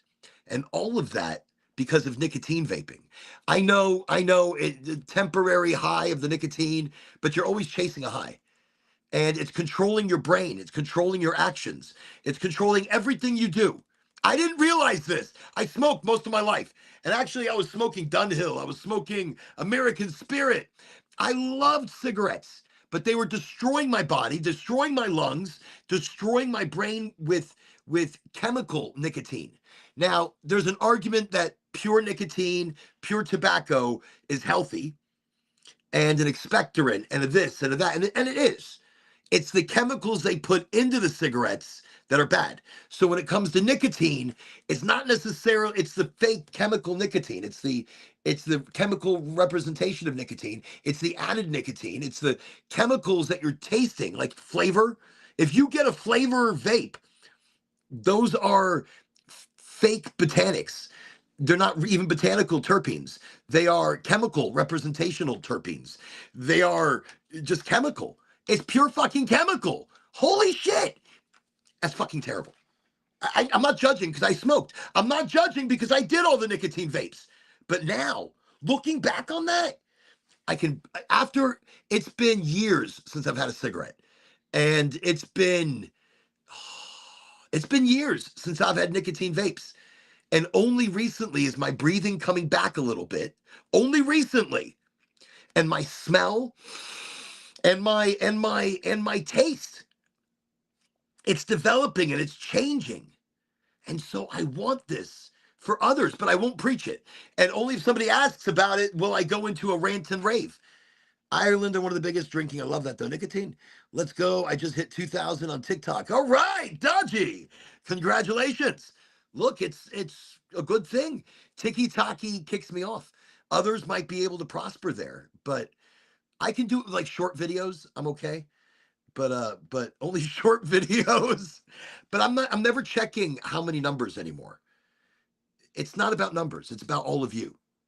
You know, it's like watching Gavin progress in his life, you know, and choose his journeys and destinations. And, you know, Gavin being happy and excited, you know, about, you know, with a fiance and maybe getting married and this and that and done, you know, those great things and watching that joy. Like when he's talking about things that he enjoys, you can see that joy in him. You know, and that's what this is about. It's the community. It's talking to Dodgy or Goopy or East Coast Visual or Major Nugs or you know all these amazing people that come on here. Troublesome Red, um, you are the show. Christopher, Stealth Time Machine Project, and it's Schwarzy Pants, you know, and Hojo, Eric, everybody that watches and doesn't say anything. You're still part of the show and you're still part of the whole thing. Like Frank the Tank Griswold that donated in the highly motivated sign that currently is not working, but I still feel like it lights up with the energy of Frank the Tank Griswold and Rachel and Gavin and Chase and Giraffe. I know it's like we don't speak of him, but we do still speak of him. And Gavin's fiance and the great energy. Oh, well, it's all about that. It's good. That's good. It's good to blush. That's the real you, Gavin. Look, let me bring you back in here.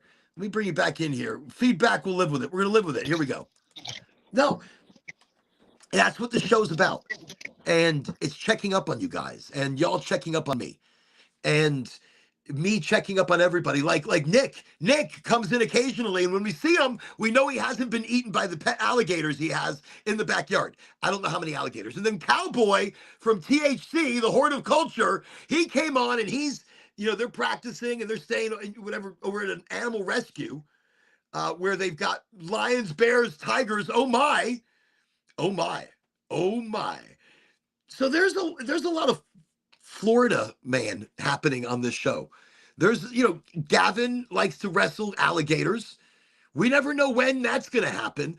Him and Chase, like the first night Chase came in, they're like, we're going midnight fishing.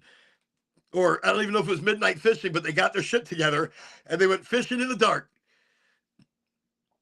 And did you catch anything? You look back at Chase like, do we have a good fish story? No, we didn't catch shit. We caught a cold. I was sick. No, you didn't catch anything. Midnight fishing. You know why? It's not about catching anything. It's about the great bonding you guys did and reconnecting your friendship over that many years, but in person and over fishing. And fishing wasn't really never, I don't think it was designed to eat. I mean, yes, in the ancient days, going to fish was very much so about catching a fish. But now, no, because very rarely do I catch a fish. I don't. I never catch a fucking fish. I will sit there for a very long time and I don't catch shit. I catch boredom. I catch the feeling like I should have rolled 4 joints instead of 3. I should have rolled 6 joints instead of 4. You know something? I should have rolled like 20 fucking joints because I'm out here fishing. This guy's singing, scaring away all my fish. But then you realize it's not about fishing. Look, earlier I did a little spoken word about slowing down. Slowing down and looking at life. Maybe life isn't speeding by. Maybe it's us speeding by life. Maybe it's us that are speeding through and hitting the fast forward button on the remote control.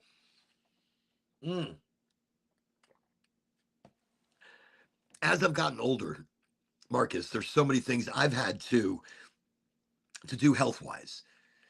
No more soda. And I feel fucking great. It took a while. At first, I was like, but I want a soda. The other night on the show, I had a Dr. Pepper cream soda, gave it to one of the kids. I had a Dr. Pepper cream soda sitting here on the side. And it was the first soda I would have drinking in quite some time. I didn't do it. I ended up drinking my coconut water and ending the show, and I turned around and put it back in the fridge. So in that, I'm really trying. And I take vitamins occasionally. Also, I've been doing a parasite cleanse. So in all those things, I've given up the bread. The bread was the big one. And I still nibble. I like to nibble. I love bread. I love bread. I love bread. I love fresh bread. I love the smell of bread. All right, shut up. No more bread. No more dairy. Okay? No dairy, no bread, because your body doesn't really process it well. And the older you get, nothing fucking processes. Okay, here we go. Funk Stepper, 31%, ideal, one of the grow houses, the grow house of Gold Flower Cannabis. We're going to do a fresh reveal. Here we go. We're going to rip it off. Done. Boom, boom, boom. Done. Look how exciting that is. I can already smell it. This is the one I smelled at the store, and I was just like, what is that? I didn't even look at the name. I went to the Bud Bar. In the dispensary, is that Funk Stepper? No. In the dispensary, they have a Bud. Holy shit. That just opening the bag, it's like, oh, my brain is activating on so many different cylinders right now. And that is my set of CB1 receptors telling the rest of my body, because I feel tingles going through my body, telling the rest of my body, yo, that's the one. That's what he needs to be smoking. That's what's supposed to be working for him right now. That is the most important lesson that you can learn about cannabis. The smell is going to tell you if that's bud that your body wants right now. The name of it's not going to tell you shit. The high THC is not going to tell you shit. It's the smell you get where it activates your receptors and it says, smoke me. Go ahead, smoke me. And I will, I think. Holy free holy. That is like, I could just shove my nose in there. Oh, I mean, it's going to be a little awkward. It's going to be a little awkward if that's what I'm doing. I'll stop. Maybe. I'm like, maybe. But it's really going to be about, wait, what did I miss? Man, this will be hard for me. Wait, Funk Stepper is fire. That's exactly where I'm at. It is hard. It's hard. And by the way, really quick, if you go on like a diet, or not a diet, but you stop eating or having sugars or sodas, and you stop ice cream and dairy and cheese, and you stop the bread, and you stop carbohydrates, and no more fast food. I love and fried shit. You got to like super reduce your fried intake. It's going to be hard, and you're going to cheat a couple times, and that's okay. Don't ever be upset with yourself if you cheat on your commitment of food. Because you know that you're trying the best you can do. And sometimes you want some beautiful fried shrimp. Sometimes you want a grilled cheese sandwich and good cheese and good soup or something. I don't know, but so it's okay to go back and forth. But the goal is to really push. And so I'm taking vitamins as well. I'm doing just a whole myriad of like berberine and ginger and just I've listed it out before. I don't have the bottles here. Okay, here we go. Funk Stepper, Gold Flower Cannabis. Ooh, nice nugs. Funk Stepper, Gold Flower Cannabis. This is 31%, 3.2% on the terpene profile. These are deep. Look at nice big chunk, 3.5 grams. So this is an eighth. Look at those big ass nugs. Look, that's beautiful. That is beautiful. 31%.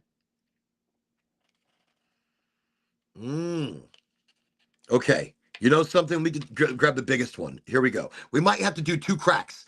I'll do a crack for Facebook and a crack. Well, I'll do a crack here. I'll do a crack here.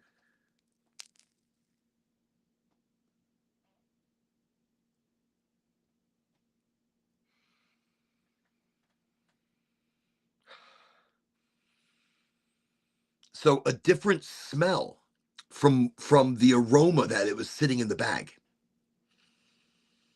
The aroma in the bag was like funky, funky, funky. I'm like funky, funky, funky. This is more minty, not as powerful as I was thinking it was going to be at 3.2% terps.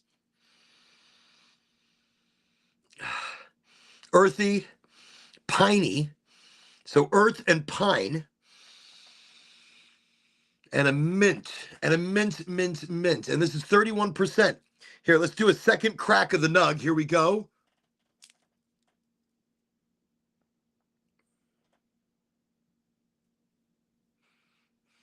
Oh, that smells better. Oh, that's a little cheesier. Piney. Oh, like a funky in the back there, like a, oh, it's a funk stepper. Oh, let me see. That first one, look, when I first opened the bag, super funk. Like, holy shit. I smell it. I smell it in this one. Piney, super funk. A pine, minty, woo! Earthy, super funk. I like. Okay, let's just get that right over here. Let's break up some of this. So I can tell if it's been dried and cured right, if it breaks up in my fingers nicely. So I just kind of do it like so. You'll see how I take both my hands and I work my thumb just to break. And I don't crush it. I don't want to crush the bud because I don't want to knock off the trichomes. I don't want to damage the juicy terps. And this is sticky. This is a nice look. Oh, shit. This is breaking up actually quite nicely. So I'm just going to put it right here. Here, I'll show you in the tray what it looks like broken up. And I'm just doing it by hand, and it's sticky. It's an icky sticky. This way I get the stems out. I'm missing some chat. What am I missing? Let me see. Damn it. Oh, I missed a lot. Holy shit. And then later, Coca-Cola, there is a really nice Scottish soda. Oh, I didn't miss that much. Okay. I tried to join the Discord. It said server not found. We're like the Illuminati. We're slightly secretive. You can request. I think who has access at the moment would be East Coast Visual Media, but he might be busy. And I could do it, but I don't know how to do it all in the show. So again, the sign to a really good bud is that it breaks up nicely. You see what I'm saying? It breaks up really nice by hand. And I'm getting out the stems right there. This right here is a delicious bud. This is breaking up nicely, cured well, very sticky. I'm going to break down another nug. And I'm just, it's hard to show, but I use, so if I have the bud, I use my thumb and I'll hold the bud in a way so that I capture, as I break it, I capture it in my hand. As I break it, I hold the bud, but loosely so that the broken bud will fall into my hand. And so I take my other hand and I'll take my thumb and I'll also hold the bud and I'll grab it like, see, I'm holding it like so, and then I'll take my thumb and I'll dig it in and tear apart the bud. And I tear it apart by twisting, but not a twist, a gentle twist. I'm not squeezing the bud. I'm not damaging the bud. I am keeping structure to it. When I roll a joint, I like structure. I like chunky. I like funky. I'm like excited as hell. Here we go. Okay. Let me show you what I've done here. Okay. Okay. So I took a couple of buds, and that's how I broke it up with by hand. By hand, no grinder. So my fingers probably have all the trichomes, but they smell good though. They smell really good. And that's the bud broken up. Look, that's the oh. We're just gonna drop that back in there. Okay. So that's the bud broken up before. I keep dropping it out, but then I'm adding more bud to it. It's like I'm picking up bigger buds. I'm like, where are these coming from? Right here. Okay. Let's just get this all back into the thingy. Okay. You two, you get in here as well. Okay. Exciting. Here we go. So that's the shit broken up. That's what it looks like. By hand, no grinder, perfect size, and it's sticky and it's airy.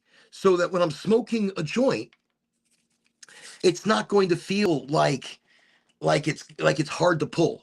So a joint is an important thing. And by the way, I am using the Futurola Tyson papers. Futurola. These are great papers. There's no support. I don't necessarily support Tyson. I mean, I don't know his brand, other than these papers are amazing. There's these things where you can roll the tips. I don't do a tip. I don't put a tip. What the fuck am I putting a tip?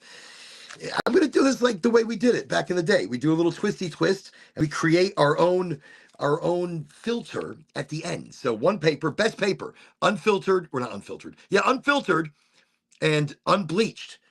No chemicals. And you see the shiny side, the glue on the top, you want that facing you and up. So you just kind of put it there. And now, next you need a dollar bill that is not perfectly crisp, but this seems pretty good. Let me just straighten it. I use the edge of the table to straighten the dollar bill a little bit. Get it into shape. Let me see. I tried to join the Discord. Let me see. Yeah, same. I can't find it. Major Nugs, if you are out there, we're East Coast Visual Media. If he reads these messages, he will post a link, I'm pretty sure. Thank you very much, by the way, East Coast. You're amazing. I need to get more into the Discord server. I don't know how to post anything while I do the show. Okay, so I take the dollar bill that I've just done a little stretchy to, and I make a boat. You see the boat? That's my boat. I use a dollar bill because I like an evenly distributed joint. It's so good. Okay, I start with a pinch. So I pinch. I do a little pinchy pinch. And I'm going to take that little pinch. I do put a lot of weed in my joints. I do. I roll really big fucking joints. I do. I just drop a bunch in there and I just try to even it out a little bit. So that's a lot of weed. That's a lot. I'm probably not going to have that much in there. That right there is like a gram and a half, maybe 2 grams. I'm like, maybe 2 grams. No, it's a gram and a half.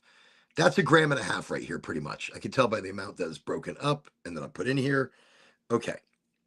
Now, what I'm going to do, I'm going to pat it down with my finger like so. You see? Okay. And once I've just given it a gentle pat, I'm closing the dollar bill. Ooh, look, we're already losing shit. Oh, we're losing more shit. Ooh. We're going to twist up with our fingers.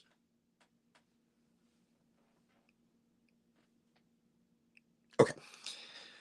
All right, and just go gently. Don't be too firm. And then you're going to come back down again. And you're going to hold it. Ooh, we got the sides coming out a little bit. This might be a funky ass joint that I roll. Usually, if somebody's watching, I can't roll a good joint. Okay, and then you're going to hold it like so. And you have pretty much a pre-rolled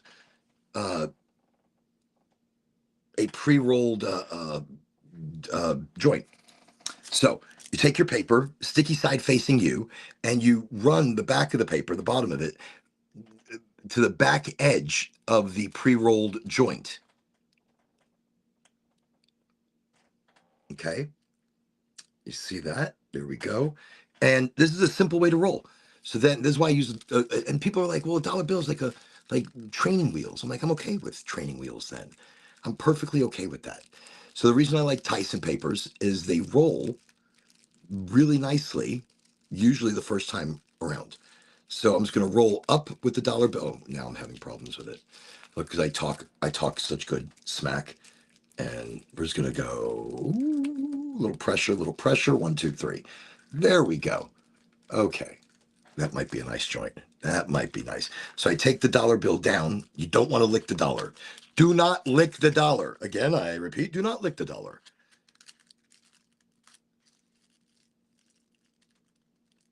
Okay.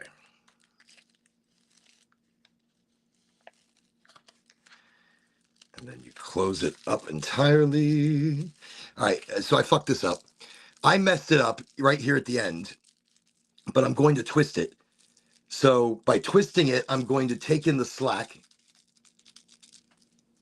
and I'm going to do it here. I'm going to give it a little shake, shake, shake. Shake, shake, shake, senora.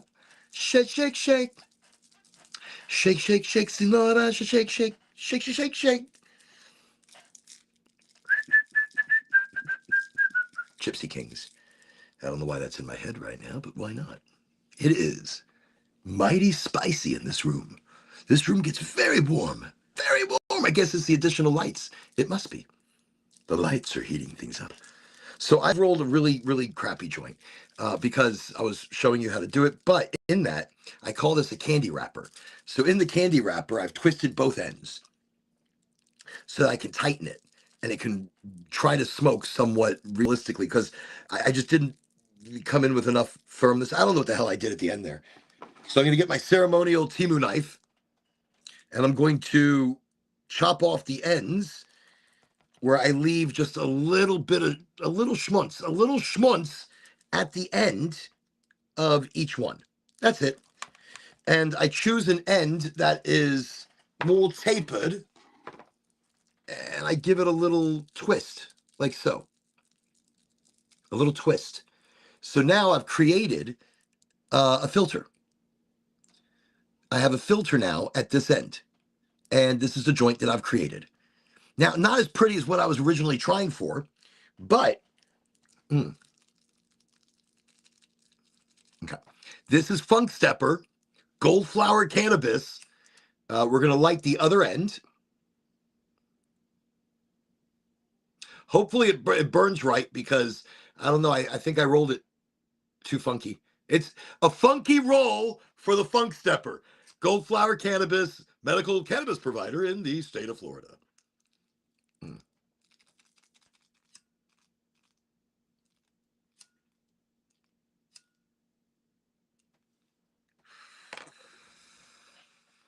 Remember, if you're initially lighting it, try not to inhale any butane hits and just.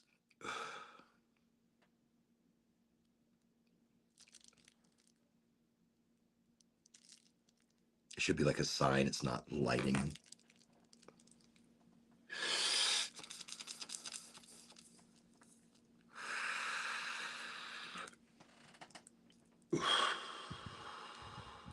Funk Stepper, Gold Flower Cannabis.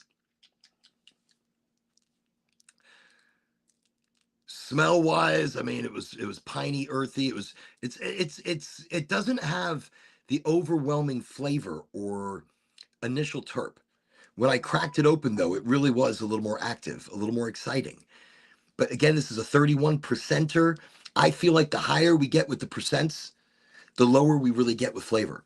Flavor starts to disappear. Flavor starts to maybe it starts to change, or it doesn't become. Some things need longer fermentation, longer time to cure.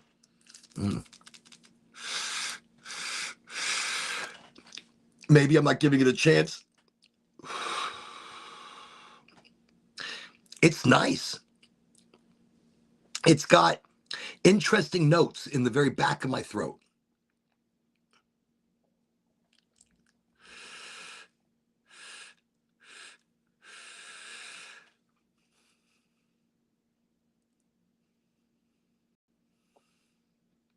I get more of the earthiness.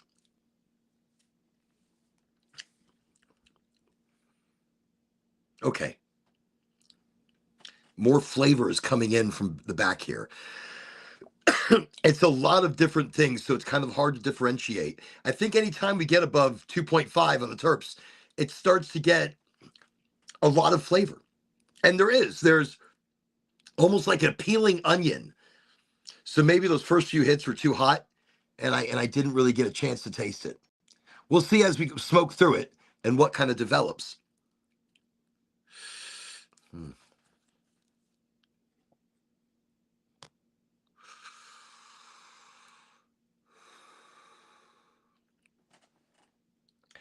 I was asking questions to AI earlier today while bouncing some ideas for shows, some micro topics. And in that, there was something I was looking up that East Coast Visual Media. Thank you so much, by the way. Incredible. That is the link to the Discord. If you're looking to get onto the Oraganji Discord, which is a portal of many different things, and it's growing every single day. And I promise I'm going to spend more time on it. I promise I'll spend more time, but definitely go check that out. So, anyways, I was talking to AI, and I was asking, why do we need constant simulation now, as opposed to, hey, Goopy Chunk, as opposed to, like, as children, I would imagine that we need constant, constant stimulation. The older we get, I feel the opposite would be as a child, requiring that constant simulation, requiring that constant need to get their attention. But the older we get, that's what we need. But we're getting that because we're programmed. We're programmed to want more, to stay active like that, to stay like we don't wonder. Remember we had that show about wonder, Stealth, where it's about wonder, it's about imagination. We don't look at a stick anymore and go, wow, or a bug, or the sun, or something is wrong with the world. Yeah. I think you're muted. Oh.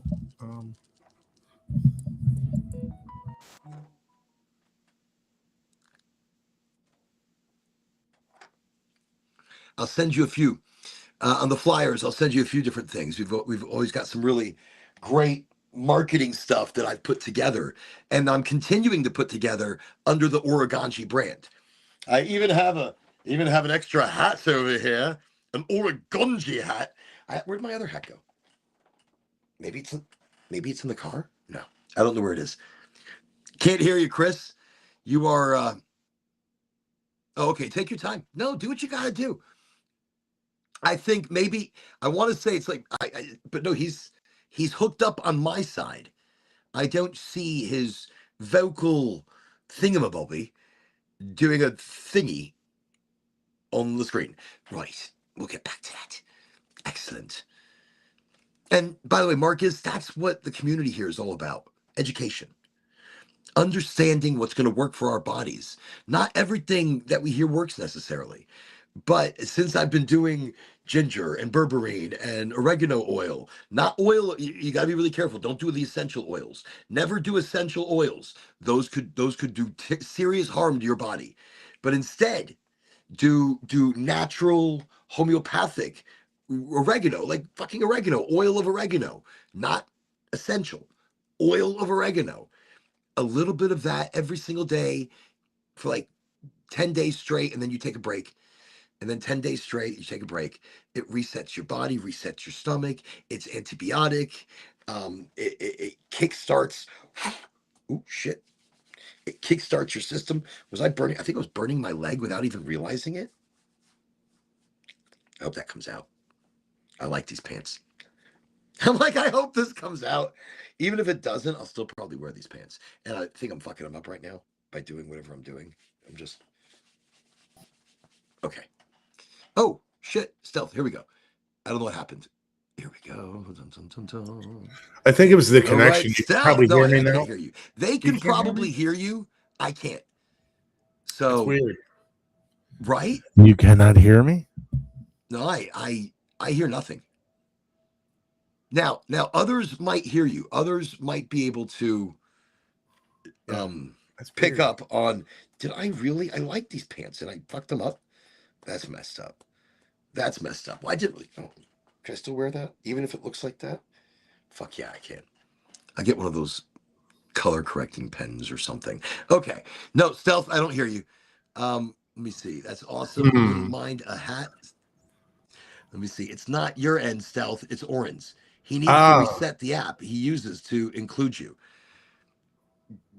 Yeah, you don't want to do all that. Do you know how long it's been since we've reset Restream? Yeah. If we reset Restream, it's like you. If anybody's old enough and remembers the 2000s, where where the internet was about to, or not the internet, the clocks, the computer clocks were all going to reset themselves. That's how I feel about Restream. And if we reset it, we don't know what's going to happen. Yeah, if you reset it, it'll restart. I can't do it now. We can't do it mid-show. But something Gavin did, he was able to get into the show, Stealth. Because he did it. It started with him, and we couldn't hear a thing that I couldn't hear a thing. Let me see. Let me just try my other microphone here. Let me peek what's happening here. They can hear you. Okay, I'm trying. I have a couple different microphones, but I should be able. I'm like, I should be able to hear you.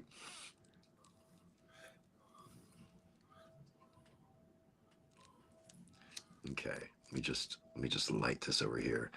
Again, Funk Stepper. Smells funky. It's got a good funk. Not strong, not overpowering. Like that Beach Barbie had a funky funk that was beautiful.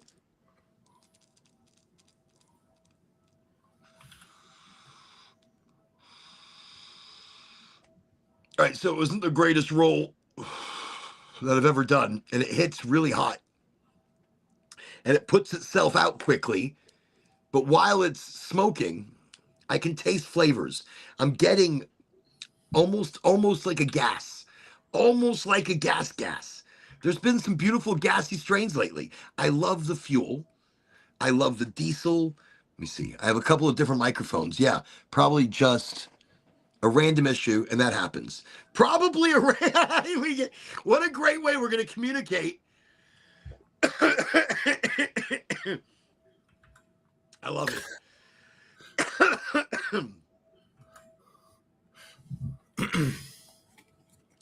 You know, the whimsy we had as kids, where did that go? I play make-believe stories with my daughter where we're little cats and we use a dry erase board. And so we create these. Right now it's like a cat hotel. And she's like, it's not a cat hotel. It's an underground cat hotel.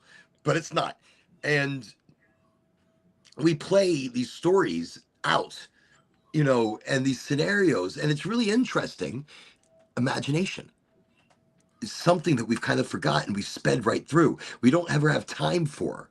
Well, I'm making sure I'm going to have more time for everything.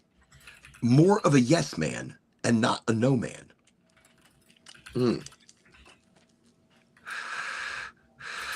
I've been seeing a lot of that pop up. I don't know if it's only me, but it's like an algorithm. It's like a, hey, pay attention to this. Be more yes. Say yes. And is that part of a reprogram? Is that part? I don't feel like everything is a conspiracy, but I do feel like there's a lot being kept from us, a lot that is overshadowed that we should know about and we don't. So ask questions. Always ask questions, and let's talk about the possibilities. Let's talk about what could be. What could be? So, look, as a child, the world is new. You know, everything was stimulating and a stick, I said a stick, a cloud, a bug. We don't take that kind of full attention. People got too serious about life. Of course. Disney just laid off a lot of people's shit. Oh, wait. But it was more to do with a new CEO than anything else. But why? Well, no, I can't say why. these companies are downsizing. They are micromanaging and they're looking at the bottom line. And Audio. these jobs might be opened up again. You know, these jobs might be opened up once again. But anytime people get laid off, it's always a hard thing. Audio. Oh. Hey! Can you hear me now? I took the path of Gavin. I'm like, let me go into the settings and click a bunch of things and just see what happens. So it reset on you? Yeah, so okay, let me explain. I'm like the world's leading authority on, well, one of the world's like oldest OG tech guys. And what happens is you turn your computer on, and dude, there's literally like 1,500 different little modules that get loaded that all run with each other. And by going into the settings and changing things, I'm causing some of those modules to like unload and load. You know, it's like when your internet's not working and you turn off the router and you turn it back on and then it works. You know? Because tech glitches. Tech is so sophisticated that like, and it happens when you change things, bugs get in there because it's unintended consequences. That's why like when you fly an airplane, like a commercial jet, they don't have software updates like that. They're fixed. And for them to do a software update, it has to be like approved by the FAA. Whereas if you use your ATM or anything else, you know, it's always like updating. It's always updating. You know, your phone. My PlayStation, always updating. Always updating. You know, I bought, what was it, an Xbox 360 many years ago, more than 7 years ago now. And it doesn't have the real-time ray tracing, but I had Grand Theft Auto, a couple other games, and I'm like, let me go to Walmart, get an Xbox. This looks exciting. And dude, I wanted to go play Grand Theft Auto, popping the game in. It's like, no, I must download 8 gigs of crap from Xbox to get started. Then once Grand Theft Auto started itself, that was just the Xbox. Then when Grand Theft Auto started, it's like, oh, downloading the latest data packs, you know, it's going to be another 2 hours. It took like 4 fucking hours of downloading stuff before I could even play the game. But when you start playing the game, you see why. Yeah, it's pretty. It's so pretty complex, incredible, and there's so much going on. And I hear there's a new one coming out. There is, and the real-time ray tracing of like the Xbox One and the most recent consoles is incredible. Like it used to take 14 hours to render a frame of high-definition video, like for movies and film and stuff. Now they do it in real time. That's all real time now. That's crazy. That's some shit. 60 frames a second. They went from taking 20 hours to render a frame to being able to render 60 frames a second. That's fucking incredible. That's beyond. That's a big. I still don't believe it. Oh, no, we lost you. No, Aaron. You're back. Lost connection there, and by the way, I think I'm high on a speaker. I'm getting a lot of. I can hear myself. Yeah, let me move my microphone back. It might be me. Like I played with the. How about now? You're probably good now. Let me try. Yeah, I turned the volume down so it doesn't echo. I can still hear myself, but you know. Can you? Yeah. Wait a minute. Let me go into my settings. Kind of weird. Here. It's like a whole dimensional. See if I can change echo cancellations on. I'm off by like a millisecond or a couple of milliseconds. Yeah, I don't think it's on my end. I don't know whose end it's on. Maybe it is on my end. Sure, I think it is. Yeah, I'm gonna wear headphones. That'll solve the problem. Do that. Not a problem at all. But it is bad to hear that Disney has laid anybody off. Yeah, that sucks, right? Like it does. So and it hurts people here in Florida. We are a vacation state. You may want to. All right. There we go. I switched to headphones. There you go. No more echo. Double here. It was weird. I felt like I was traveling. Dude, I have this Yeti Nano mic, which is wonderful. It gives you like a pro level of audio. I can speak with a deep voice like this in a world of wonderful time machines and awesome cannabis. a crew comes together to smoke one final bowl, So yeah, I mean, you One see, final ball. you It see was, today. and then they got lost for 10 years in the So, multiverse. like, you get of 10 time. episodes of a TV show these days because the resolution is twice as much. It takes longer to produce. But you remember the old days? We would have like 25, 26 episodes of a TV show per season. So here's my you know? question. Why can't you go back to the older filming, like, with the lower quality? Why So, does it have to be perfect quality? I think people are tired of seeing the pores on your skin. There's something that we've gone too close. I mean, look, back in the day, like Dirty Harry, the quality was shit, but what a great movie. And Right. and you go back to the Star Trek or Star Wars, not Star Wars, Star Trek. Star Trek, go back to Janeway. Go back to 7 of 9. Go back to Picard. The video was not great. It was okay. But go back to And Babylon 5 was pretty awesome. I watched Babylon 5. You know you Babylon look at the 5, video right? styling and you look at what they were doing. It's not super high def. And I think Right. we're moving away from that. It's too much for us to process. And it takes away from what we're watching, what we're looking at. It's just too much.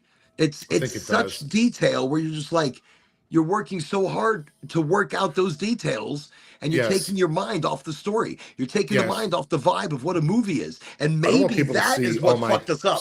Oh, see some deep stoner thinking. Yeah, for sure. And like if you look at movies, if you look at old Doctor Who, like Tom Baker era Doctor Who, they would do that as a stage play. So they would have like three cameras, or 4 cameras at the same time, filming a scene where they'd have a camera on this guy and that guy and this guy, and then they would just record it all, and then edit it together, and they would flip between cameras, and But you look at Starfleet Academy, the visuals are awesome, right? They're really great. And are they like incredibly awesome, right? They are incredibly awesome. Is it a lot to process when watching it? Like you're like, I mean, it's amazing. To be honest with it, I just don't even pay attention to that aspect of it anymore. I'm more into like, I don't know, like I just saw a 10-minute short today. It was about someone made, and they posted it on LinkedIn. I could share it with you. And it's about this guy who gets knocked out, and he goes to like Judgment Day, but it's like a modern Judgment Day. And there's this guy, he kind of looks like Jesus, but he's dressed in modern clothes. And he's like, dude, this is the place you come to see. And he's like, here's the question I have for your life is, did you enjoy it? Did you enjoy your life? And this guy was just in the routine, doing his daily thing, and he wasn't really enjoying his life. And that's an important message. And, I got that message by watching it, but there wasn't a whole bunch of fancy stuff or whatever. It was just some people got together and made a 10-minute, like psychological thriller type thing. He goes, Look, he's what unconscious. we talk about the show. It's and then taking he wakes advantage up of the only opportunity that you know of right now. Live life to the absolute fullest every single day. Live every single day to its fullest. In emotion, in action, in presence, in authenticity. Yeah. Look, that's what highly motivated is. Highly motivated is it's like a second chance. So a second chance at life in a very energetic, authentic way. Go ahead. Yeah, I was just gonna say, like it's definitely a thing. Like there are people who are envious of envy is like bad, but jealousy is kind of like, oh, I wish I could do that. Jealousy is actually a good thing. Like if it's not like a revengeful thing, right? You're like, oh, I wish I could do that. You're being inspired by something, right? I think so. I don't think it would be jealousy then. It's not jealousy. It's inspiration, admiration. Yeah, you're right. Admiration and inspiration. People are muses for each other. And but it's interesting where you say that a certain amount of jealousy might be okay. Maybe not. No. I don't mean jealousy. Inspiration. So we have to. probably. So renaming it. Okay. But I'll for me, for example, you look at my LinkedIn profile. I don't have a PhD in computer science. I don't have an advanced degree, but I've been doing what I've been doing for a long time, and I work with younger people, and at first they don't believe that you know things without certain certifications or and I'm like, and where I found that I do gain respect is when I work with somebody and I'm like, I don't really know what's going to happen here, but I'm going to take an educated guess that this is going to happen. And then when it actually does happen, they're like, wow, that guy really knew. Like, he was able to just kind of guess what was going to happen, like just intuitively. And I think that builds trust. When people see, oh yeah, maybe he really is an expert at what he does or whatever, So it's less talk, more action. I think certifications are great, but if with a lot of people with certifications don't know shit. And then, like, look, I'm in the computer industry, and I've got quite a few computer certifications as well.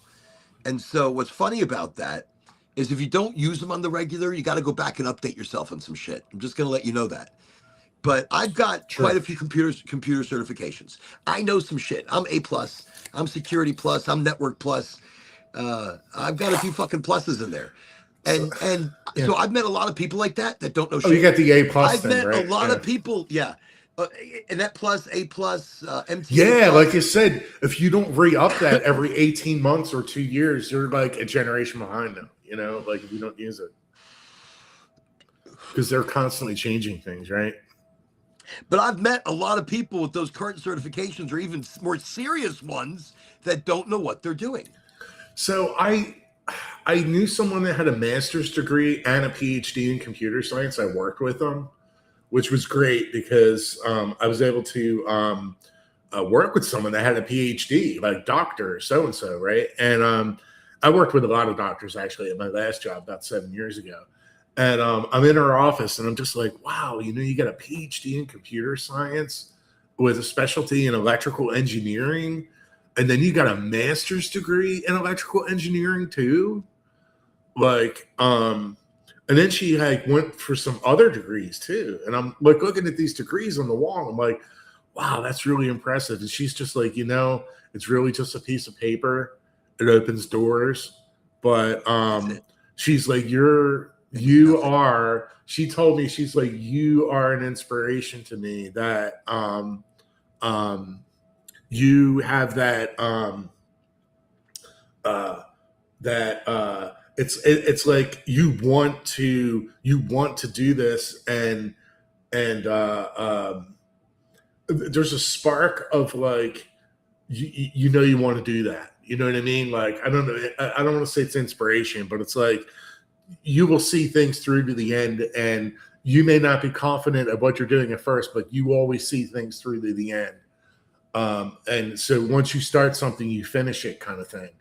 And that's a fantastic trait to have. And you see Elon Musk, it's consistency, it's finishing things, it's following things through. Following through and being accountable. And Elon Musk just said recently that his biggest mistake was hiring people for raw talent, but not hiring them for those attributes that I just mentioned, like being kind to people and being inspiring and having that drive to complete the project, kind of thing. Where does that come from? I mean, I got paid to do it, but I could just slack off and not do anything, right? And move from job to job. And indeed, I think there are people like that there really, but their head's not in it, Go ahead. There's a lot of people that aren't in it, and we almost look at them as like they're NPCs now, non-player characters. Yeah, not NPCs. Yeah, seriously. That's right. But they've decided just to not be a part of it. They're going through their beehive kind of mentality, where it's the normal 9 to 5, doing the same things over and over and over again, and they're comfortable in these cycles.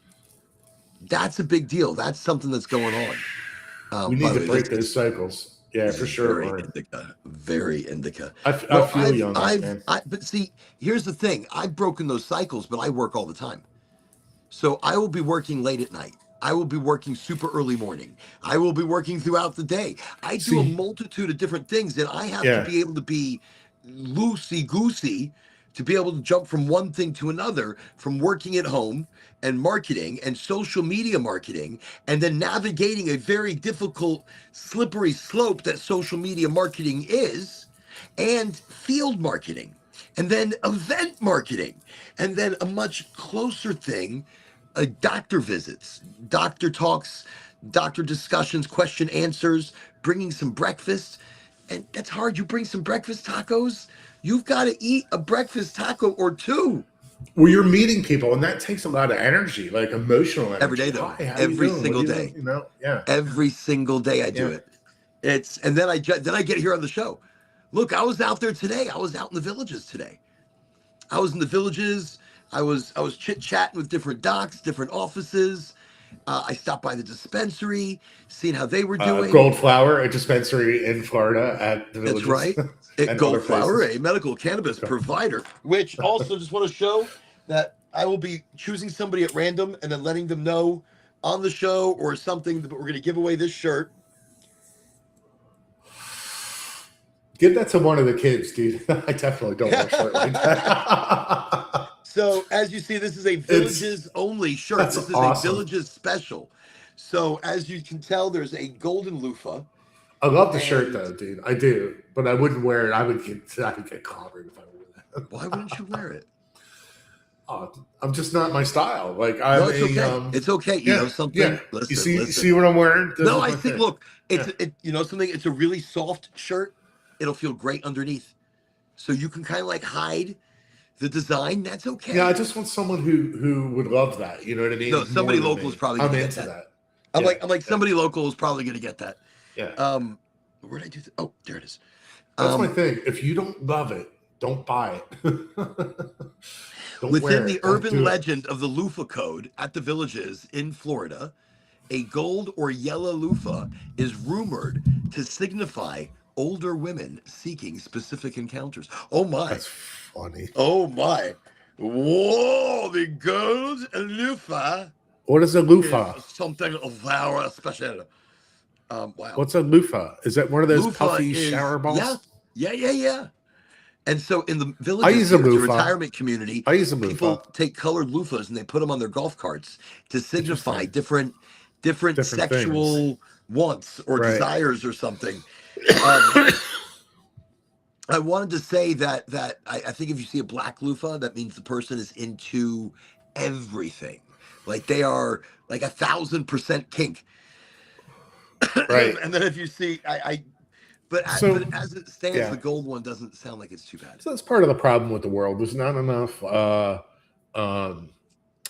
I don't know. Like when people talk about, I don't even like to get in religion, but you see nature, right? We all had a mother, and so supporting that natural process is important at some level.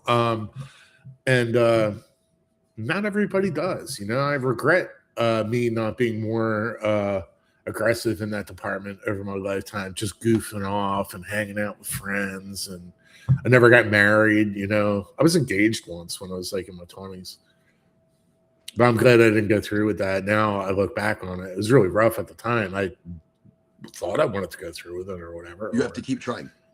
I mean, you're not done yet.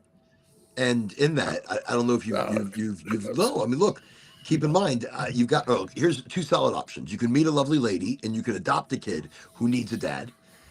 And seriously, okay, so that's interesting. Not to get into too many details, but I help support other people and I spread goodness in the world that I don't get credit for. I don't really want credit for, but I help people out. Well, I'm just saying, I was saying in the grand scheme of possibility, you don't know. You could meet somebody and this could be like a path.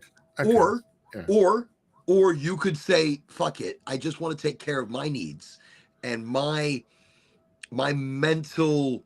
I'm a generous guy that helps people out. And I've had roommates before. That's very sweet of you. And I had friends. He had like a kid. The kid was like 6 months old. Like I knew these people, so I helped raise that kid. Like, so the terrible twos and getting in trouble in school, and I just didn't have to be responsible for him. And when there was like a situation where I was going to be like left responsible for him, I freaked out. I'm like, you can't just leave your kid with me, like without asking me, or like what the hell's that? I think I got angry. But kids, that's a big responsibility, dude. You can't even go to the bathroom. It's actually life changing. It's life changing because you can't even like go to the bathroom and take a dump or whatever, to be graphic, and without your kid burning the house down. Well, like, so while you're doing that, you have to learn to be very versatile and very limber, and if you're going to the bathroom, you got to be quick. I've got 5 kids. Oh my God. And I didn't know, Warren. Really? Oh my God. 5 dude, kids. You're a dude. And Papa my youngest is 7. Wow. And then the oldest is adopted through, long story, really weird story there. But the oldest is like 30 something. Oh. And then the twins are 22, and my oldest daughter is about to be 20. And so I am look, stay away from my daughter. Stay away from her. She's strong like bitch who fights bear in the woods. Oh, right, like Russian woman who tells you how strong. things are. She's very beautiful, but that's very good. strong. She can stand on her own. That's good. She's the one who gave me the fork. The show started tonight, and she opens the door and she goes, "Here." I'm like, so I grab it. She said, "Here," so I grabbed it. It's a fork, and I'm looking at this thing, going, "What does this mean? What does it mean? Is it like a meme? Is it like a thing?" And she laughs hysterically and she leaves. And I'm like, "Fine." That's weird. It must be some kind of meme or something going on. Right? Remember that 7, 8? Remember that thing? Yes. Oh, don't. 7. No, don't do it. My 7-year-old will hear it somehow. Like in the multiverse of what we will not be said, because just recently did that stop in our household. Oh, and you don't want it to start again. No, I do not, because I know if it's said once, it'll be like she'll get up and she'll be like, "What?" I'm like, "Oh God." Oh, I feel like it's an activating code. I feel like there's something about that activates people. So and what the fuck does that mean? So from a parent standpoint, it activates like some sort of collective meme, like that's transpersonal thing or something. Like what do they call it? Manchurian Candidate. And they put a code out there. Right. And that code now, and as a global phenomenon, everybody got into that.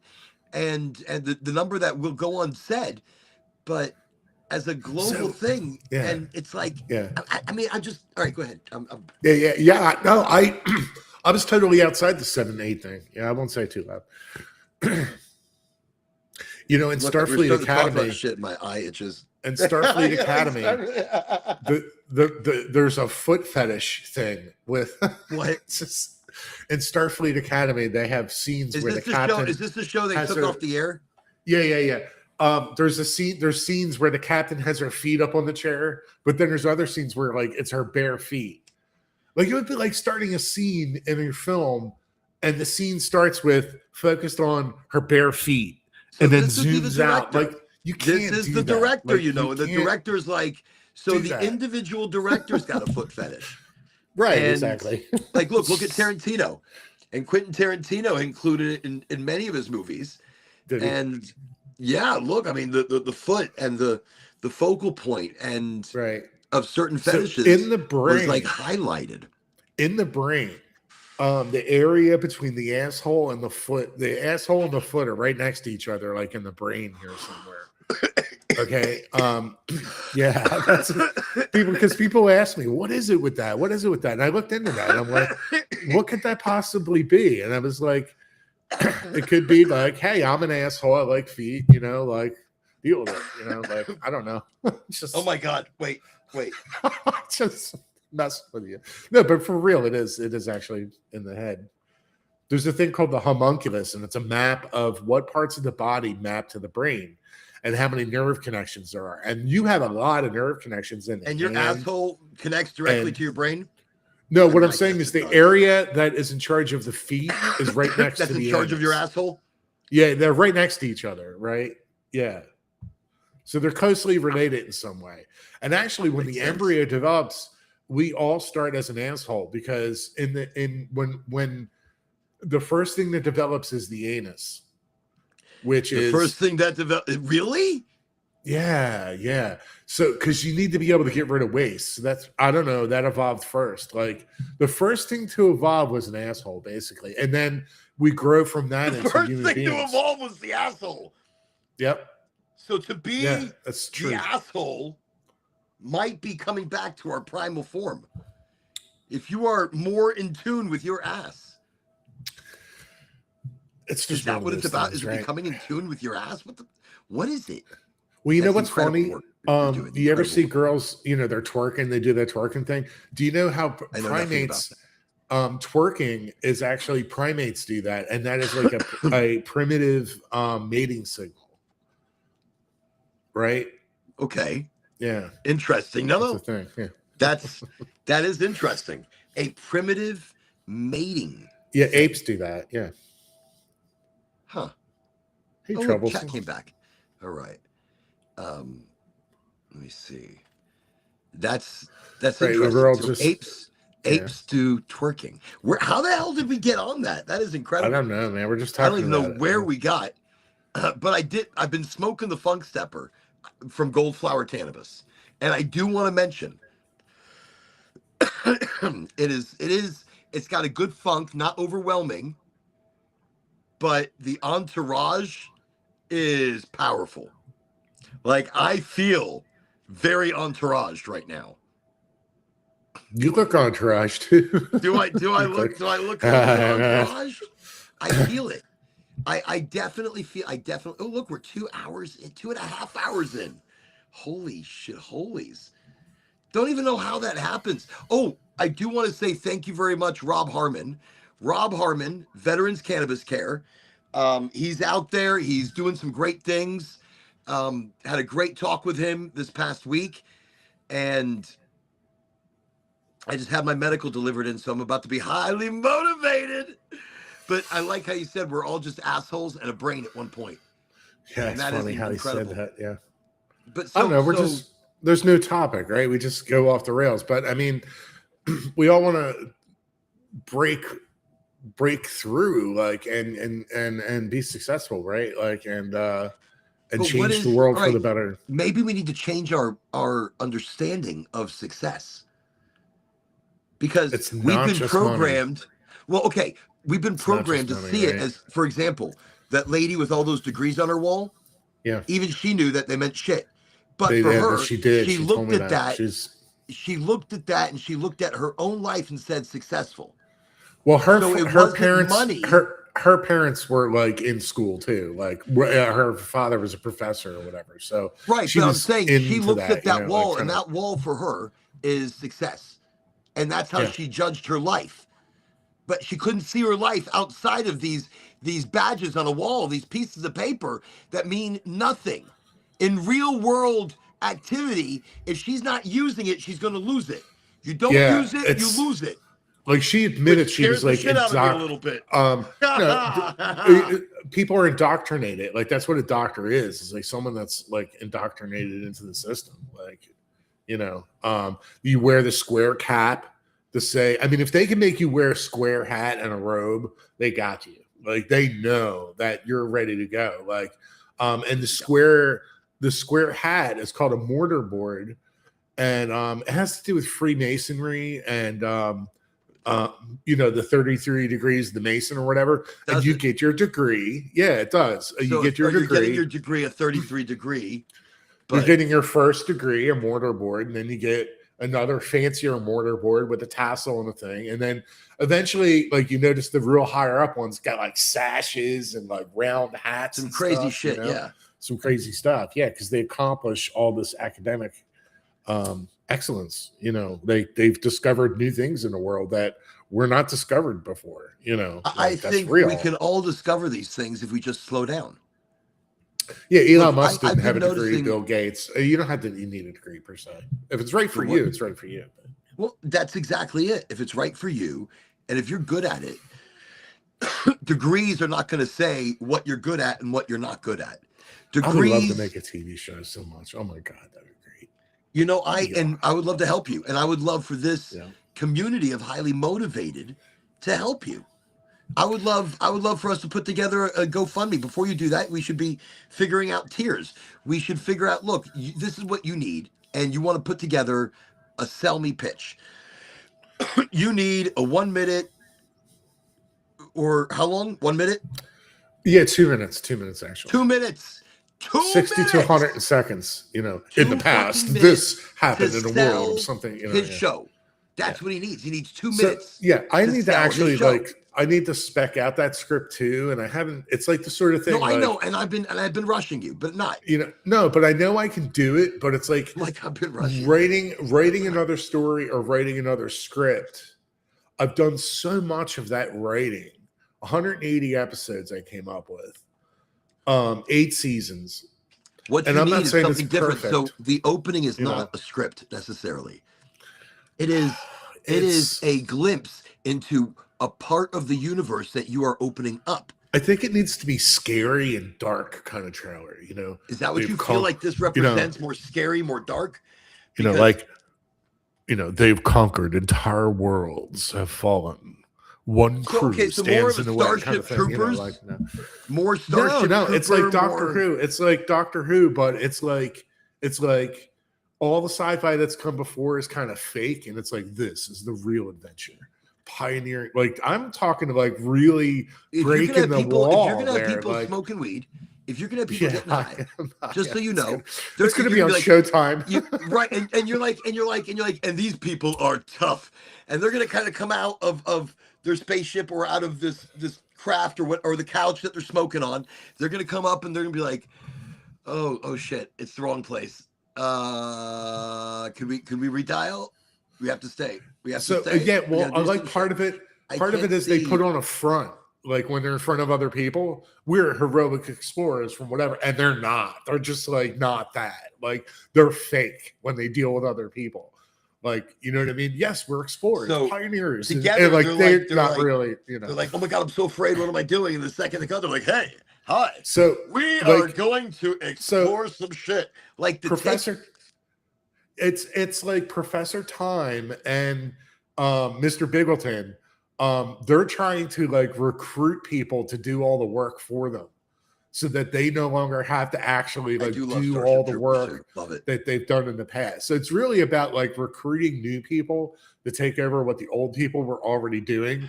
So like Professor Time could be like smoking J's watching a TV show where like these people are like in a life and death situation. And that's how normal human beings are. Like I don't So more Some people don't really, like the you know. recreation of MacGyver recently. Like they redid MacGyver, and you've got like They redo a MacGyver? fun- That's interesting. They did, but they gave him like a much larger fun team of misfit people in dark op programs. Right. There's a that bigger are not ensemble accepted in cast. normal right that yeah. are genius in their own rights. A hacker, a Is the show social- still on the air? Was it a TV series? It was a series, and it was the new MacGyver, and so it kind of sounds like a team like that. That under the cover, they're like, there was a movie. Shit. Yeah, it is Wait. like that. It's called Stealth Time Machine Project. They're secretive. It's a heist. They call it a heist, where you're like going like Mission Impossible is a heist. Like we're gonna penetrate the building, and the secret there, we're gonna cut the power. we're gonna parachute in, and we're gonna jump through the thing. That's called a heist. And so we're penetrating the building. I'm like, So I can tell you this because it's public information, but like one of the directors on Doctor Who, I'm connected with him on LinkedIn because he did an episode called Time Heist, and the movies he's done are heists. So this guy is an expert at directing heist films and heist episodes. And so that's why I connected with him on LinkedIn. Okay. You know? And that's like Exciting. a top AAA rated I'm learning director more- with credits I'm on learning the more screen and everything, right? about Like, the direction of what he's looking for all the time. so what happens is In that, you he's given have a little bit more. You got to hear these. you have the details. people on the screen. You can barely ever talk to those people or connect to them. I am connected with some people that like work with John Cleese and have been on TV. You know, I mentioned the lady that was on Star Trek: The Next Generation, one of the episodes. I'm connected with her, but she did that a long time ago. But it's very rare you're going to see like an actor or actress like be on LinkedIn or whatever. But the writers, the directors, the producers, the financiers, the whole business side of things, dude, everyone's on LinkedIn. You know, I think there's a big change. And the more serious people are conversing or learning or doing some shit on LinkedIn, but LinkedIn doesn't have the boom boom pow that it started to get a couple months ago, or maybe a year ago. It's been up and down. It's up and down. It's been changed. You notice it changed. Now it's like TikTok. It's like TikTok. I used to pay for it. I used to pay for it. I don't pay for it you had anymore. Premium Sales Navigator and all that stuff, right? Right. And when I had that, they isolated me and nobody saw me. And since I got rid of that, people now see me for crap, you know? And I ask people that. I'm like, isolate myself. You know? This is Goldflower, by the way. When you talk about live rosin batter. Oh, look at that. Right, that's beautiful. Is just that's beautiful. The creme de la creme. Goldflower does have probably the best of the best.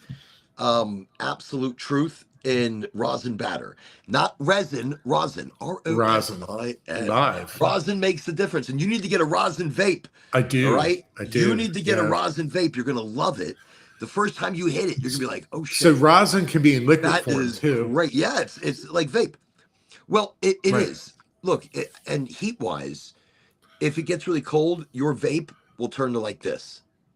Okay. But this has also been done to a different consistency.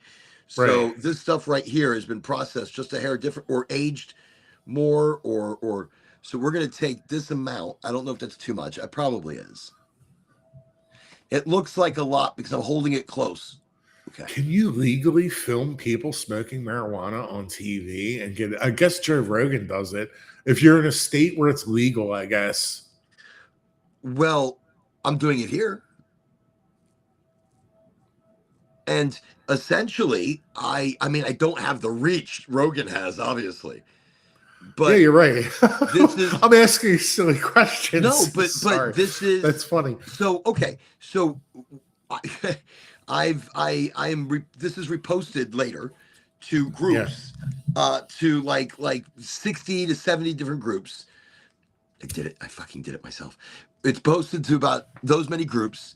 And in each one of these groups have a reach of anywhere from like 500,000 up to 20 million people or something in these groups. And the podcast is rebroadcast in all these places. So it's interesting. We can learn something from Starfleet Academy, I think. They had 40,000 viewers. I think, here's my theory, and so there was 40,000 people who wanted to save the show, too. So television viewers, like when you say 40, because now people can view it online. I'm quite sure. I mean, it was a Paramount Plus show, and see that's the thing too. They didn't broadcast it on TV over the airwaves. It was only on Paramount Plus. And so Paramount Plus has 80 million viewers. The people that tuned in were 400,000 for 10 episodes. So it works out to like 40,000 on average, 40,000 viewers per episode. But if you look at a lot of YouTube channels that are successful, I think you see that pattern where it's like, oh yeah, they got 40,000 viewers, or they got 3,000 viewers, or I don't know. It just seems like a magic number there. I guess I've never looked at.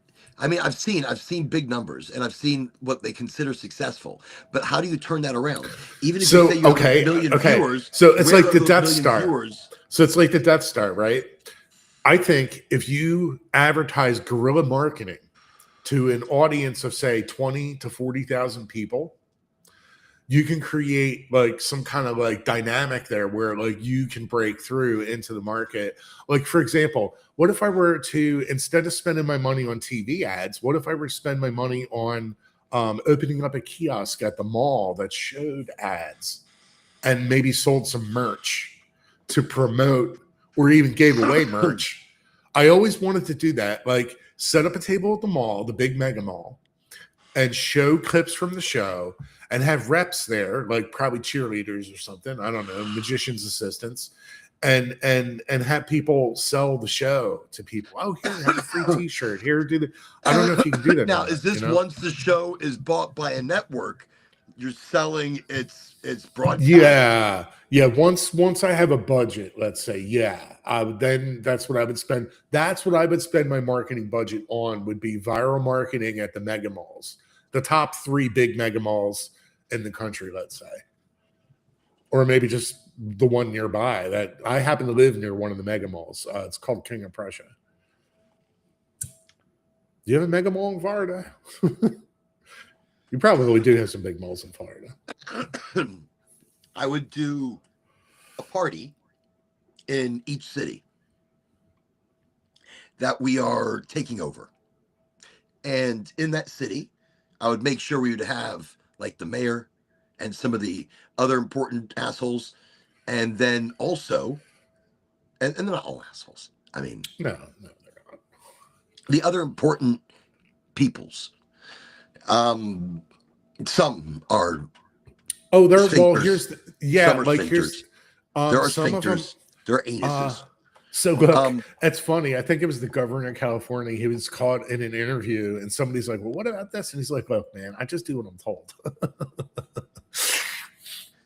He's just like, "I just do what I'm told. Like I don't believe in this stuff. I just do what I'm told." You know, like that's what a lot of politics is. They just do what they're told. Well, that's why I don't get into it. I don't get into it because it's not productive. It doesn't get you anywhere. It doesn't do anything for you.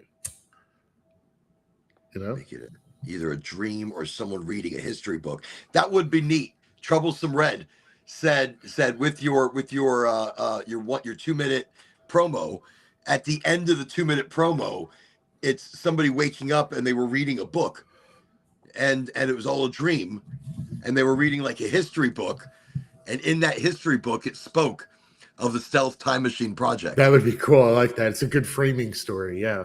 That really is. And that can eat up at least 30 seconds. Well, maybe comes out with characters from the memory. Maybe they're waking up and they're looking around and they're back to reality. People love that kind of shit. Is it here? Is it not? Kind of like that lady that was time traveling through English history or through Scottish Highlands, and she came through the stones. I can't remember. It's like on the name of the movie? Showtime. It's like on Showtime, and it was on Showtime. Okay. And she was old. He was young. She brought him back over from the past to the future. Christopher Reeve. Remember, was that the one where in the mailbox? Christopher Reeve would put a message in the mailbox. Oh, that wasn't Christopher Reeve. That was Tom Hanks. No, there was one with Christopher Reeve where he went back in time, I think. By the way, do you watch? I'm gonna be stupid. Yeah, what do you watch? What's your favorite? No, there's a show. Right, there's a show. Okay, I don't want to get. All right, I'm going to start talking a little bit about it. You know how I talk about shifting dimensions? Yeah. Okay, so there is a show on Netflix, a cartoon with aliens. I can't remember the name. My brain is like shutting Rick down. And Morty? No, not Rick and Morty. Oh, okay. No. So it's Schlorpians and it's hysterical. And I don't know why I can't remember the name of it right now because I watch it all the friggin' time. But I'm on the spot and I can't think of it. There's a reason though. So I look for little hints in reality that will let me know if I've shifted some to maybe even a slightly different reality than the one I'm used to living in. And so the character, the one of the parent characters in this alien adventure where they've come to Earth and they have a pupa. I can remember everything else. I can't remember the name of the show, which is so weird. So the father figure in the show normally has a normal accent, and I started watching the other day, and out of the blue, he's the only one with an English accent. Now, I don't know if something's fucking with me, but he didn't have an English accent before. And I felt like we had a soft shift, like something happened. Peppa Pig. No, not Peppa Pig. How alien is Peppa Pig? It's on Netflix. I'm gonna look it up. I mean, I could look it up. I'm looking up. I'm looking. I'm trying to find out. I'm trying to guess. No, I'm asking. You guess it. If I can't find it first. Wait.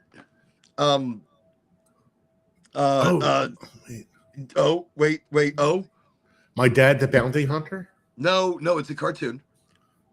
And is it 2D or 3D? Two-dimensional. Two-dimensional. It is, and as soon as I see it, I'm gonna be like, why the hell couldn't I remember it? Oh, Adventures of Tip and O? No, but that sounds great. Yeah, I know. I'm gonna come up with like every kind of other show you can think of besides what it is. I am here. Let me just go to go to shit I watch. Go to what I watch. Solar Opposites. Oh my god, I cannot believe my brain. I was in my head. I heard opposites. You were talking about that show before. All right, Solar Opposites. So the character, one of the main characters, recently adopted an English accent. That looks funny, dude. The characters look totally. I can't tell if it's a real English accent or it's something I'm hearing, right? Or there was a shift, and in this reality, yeah, he just said Somewhere in Time was the one I was thinking about with Reeves. He's got a English accent. What? I mean, I'm being stupid because if anybody else watches Solar Opposites and you heard the same thing, then I'm like, okay. So what I don't understand I'm just about I don't understand with Starfleet Academy how a niche African American, she's lesbian or whatever. I mean, not that that's important, but whatever. People want to be represented. There you go. Right. And so that's her thing. But how does a British actress get on a USA TV show as someone you would put on there it's politics. That's the answer. It's got to be, right? Yes and no. Yes and no. In the casting, there are so many things they're looking for. They're like, okay, we need to hit this demographic and this demographic and this demographic. So whatever they think that show is going to be popping on the most, right? There's like an overlap in the demographics. And Americans love a good English accent on a woman. I liked her character, but I didn't watch the show. But I mean, it has nothing to do with her acting skills. Or I didn't watch it either. Yeah, I didn't watch it.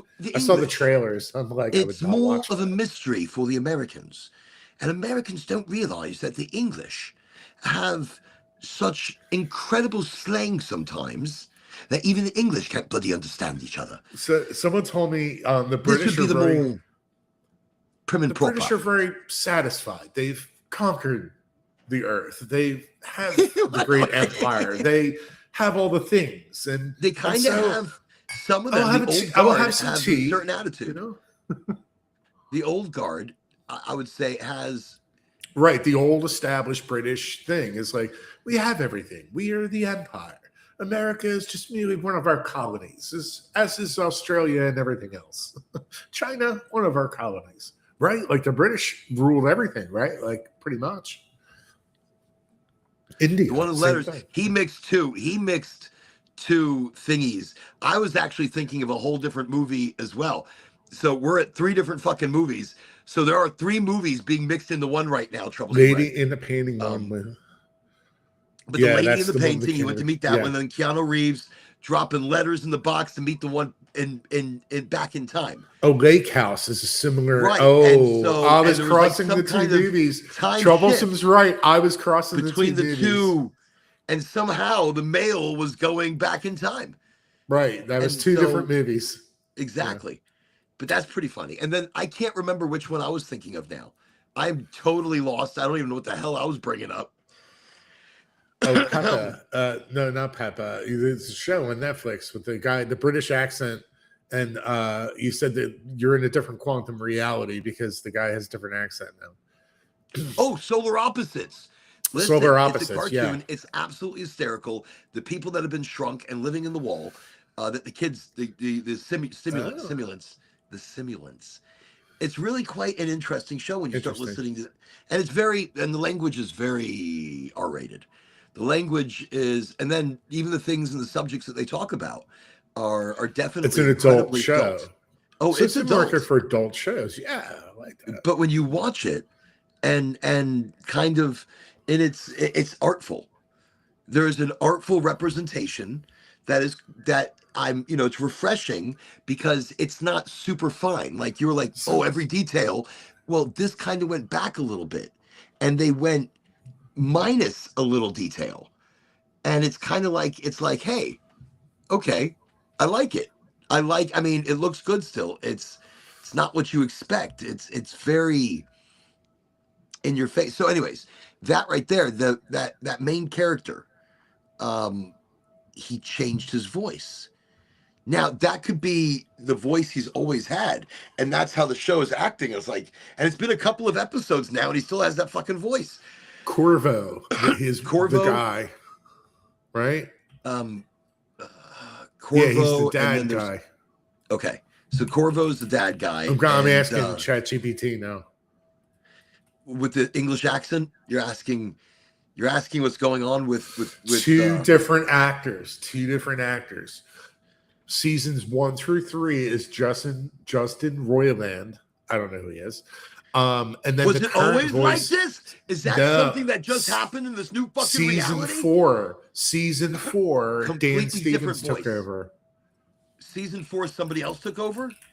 Yeah, in season 4. Am I in season 4? 2023. You must be in season 4. The voice changes over. So that happened in the original. Remember Gil Gerard, Buck Rogers in the 25th century? So this is the guy's voice, and he's trying to emulate the guy, and he's like, I'm thinking it's like a different fucking.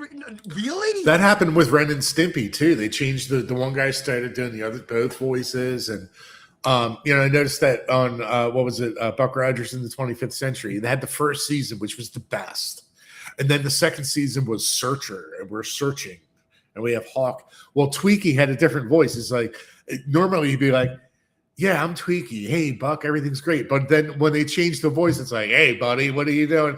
It's just like a totally different voice. Like they really don't care about the audience at all. But it's also a completely different character. And it's a different vibe. But, yeah, it is. Yeah. I feel cheated now. Or I feel like I fell into another universe. And this is how they're fucking covering it up. Or this is the story in this multiverse. This is the story in this multiverse.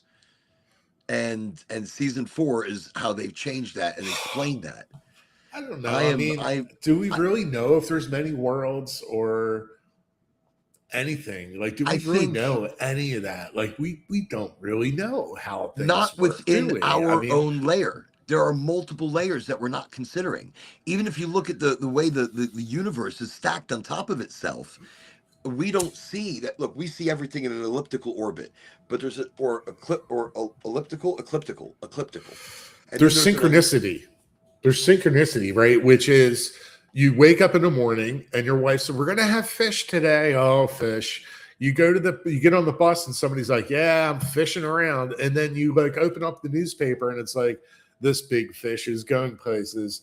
And then you're like, you see your patient that day or whatever. And she's like, I have a fear of fish. And you're like, whoa, what's going on here? Like, what's going on here? That's really weird. So I had that happen to me one time. I was in the kitchen with some friends and we were like, Nextel. And then on the TV in the same rhythm, and in the same spirit of going around the table, the TV participated in that saying, Nextel. And then on the TV, it was like, next step. And it was like, we all just looked at each other like, And we all did back off. We were like, whoa, what kind of witchcraft is that? You know?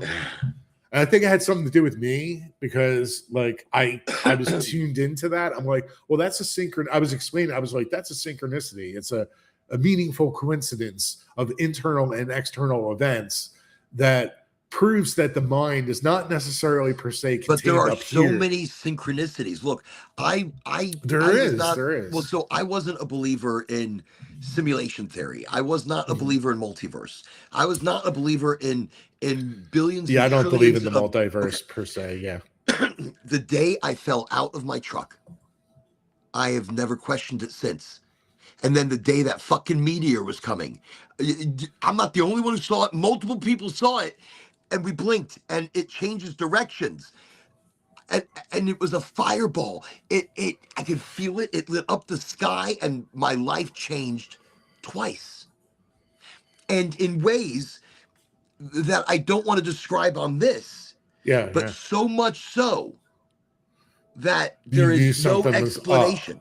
Yeah. There is no explanation. Right. Other than it's like there's a change of internal soul. Belief system and soul. Yeah, you're Something like, wow, happened. Yeah, I'm okay, connected so- with the asteroid and this and that and this All and right, that. so It in all comes short, together, and you this know. happened first. I'm a rep. I see doctors. I was driving my truck, and I was cleaning out the inside, and I set up everything in the truck bed, like in the toolbox. I had all my papers. I had it done really nice, so I can open it up and be like, "Oh, I need this one, this one, this one, this one. Good, boom, done." Close the truck bed, and me and my boots. I hop, skip, and a jump right out of the bed of my Toyota Tundra.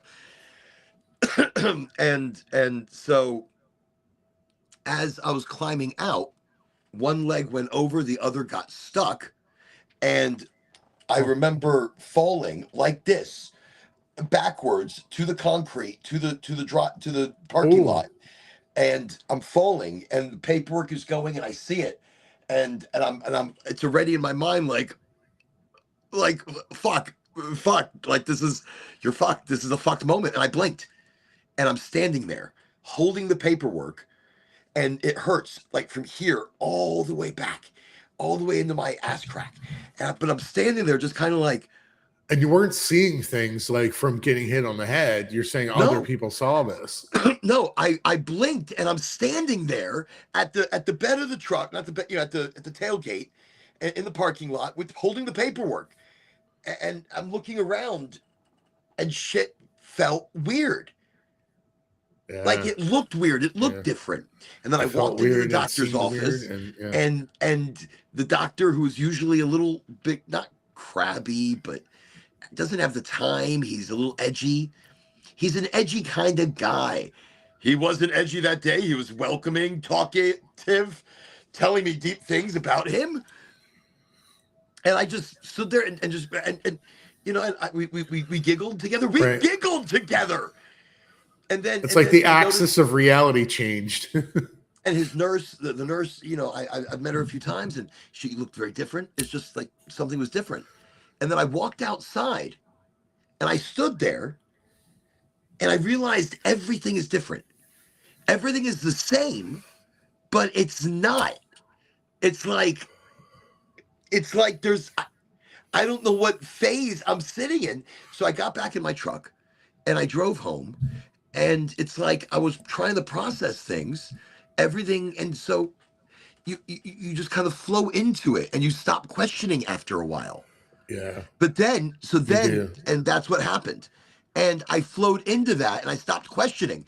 Did I enter another phase of a multiverse? So a multiverse may not be a full life, but it's a full life. It's a full life living from decisions made or actions taken, or I freaking died, and it moved me to another working dimension. So fast forward, maybe I've had that feeling before too. Like, man, that would have been a really bad accident right there. And then you think like, well, maybe it was, and the things were changed to correct that, So fast forward a couple months, or let's say, I don't know how many months. Let's say 10 months, maybe 10,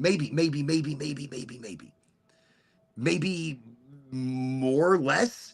I don't fucking know anymore now.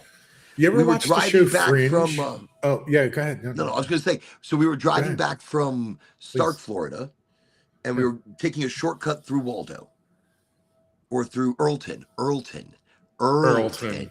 Apple Very small. I have no one idea. road, It's just names.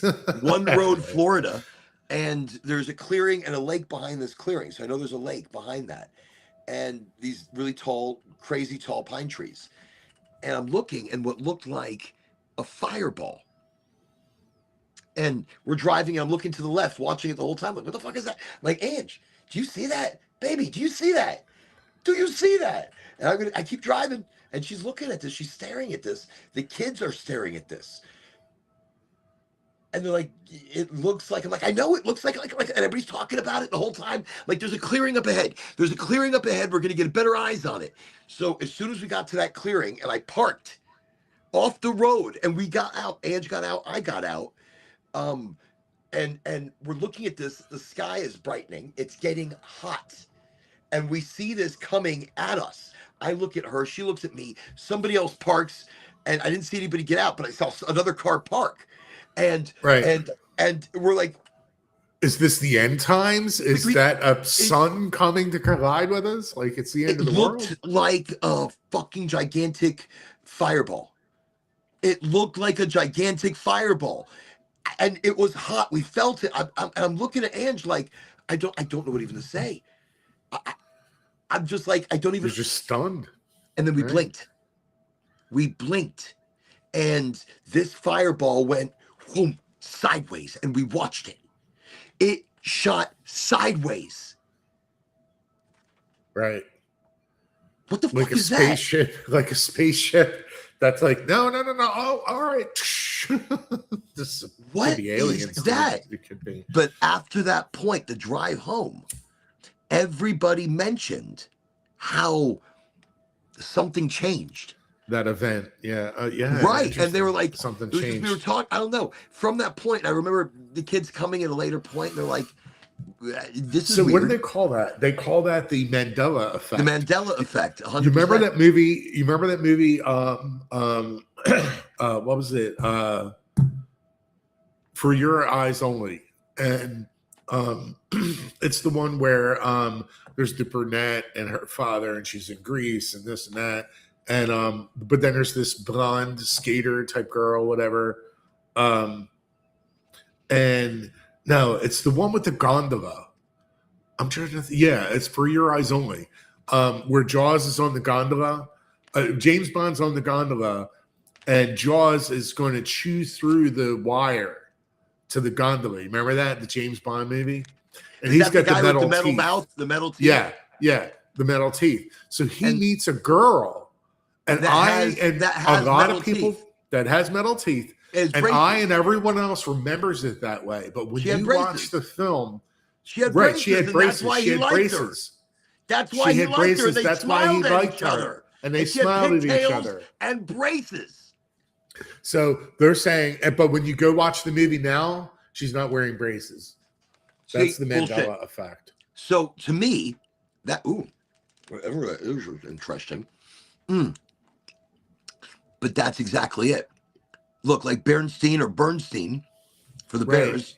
Fruit of the Loom was another one. You remember the cornucopia? I remember the cornucopia. I remember the cornucopia. That were like big tidy whities. Right. With the cornucopia. Yeah, he troublesome. Like, I remember that too. I don't know about Universe, but I had two experiences. Green. Blinked or something. No. I like her shirt, by the way. That's a nice cyber skull type thing going on there. From what I understand, this is cyberpunk. Yeah, cyberpunk. From the game. Oh, okay. I don't know. I actually do not know. I love the shirt. I think it's super awesome.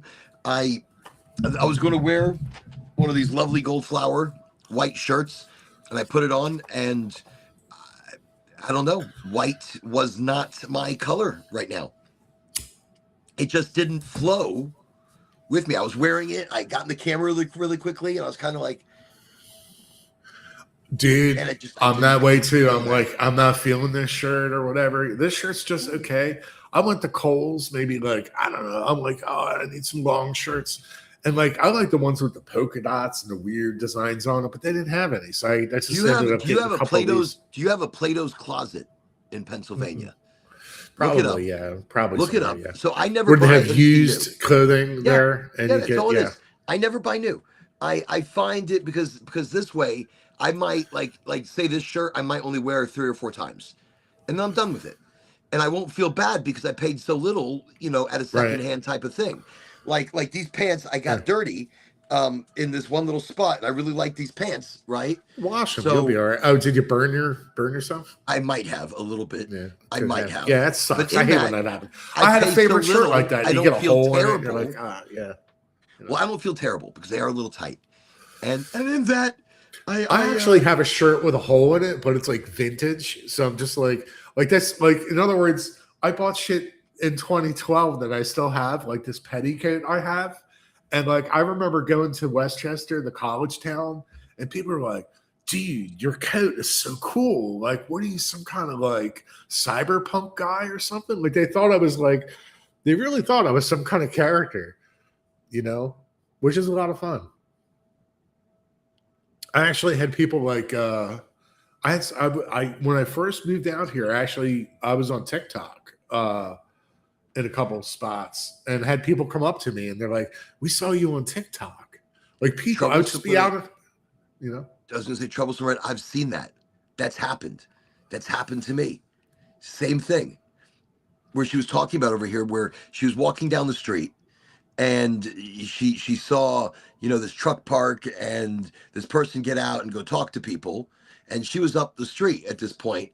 And then it's like she blinked and she's here almost like Groundhog Day doing it again.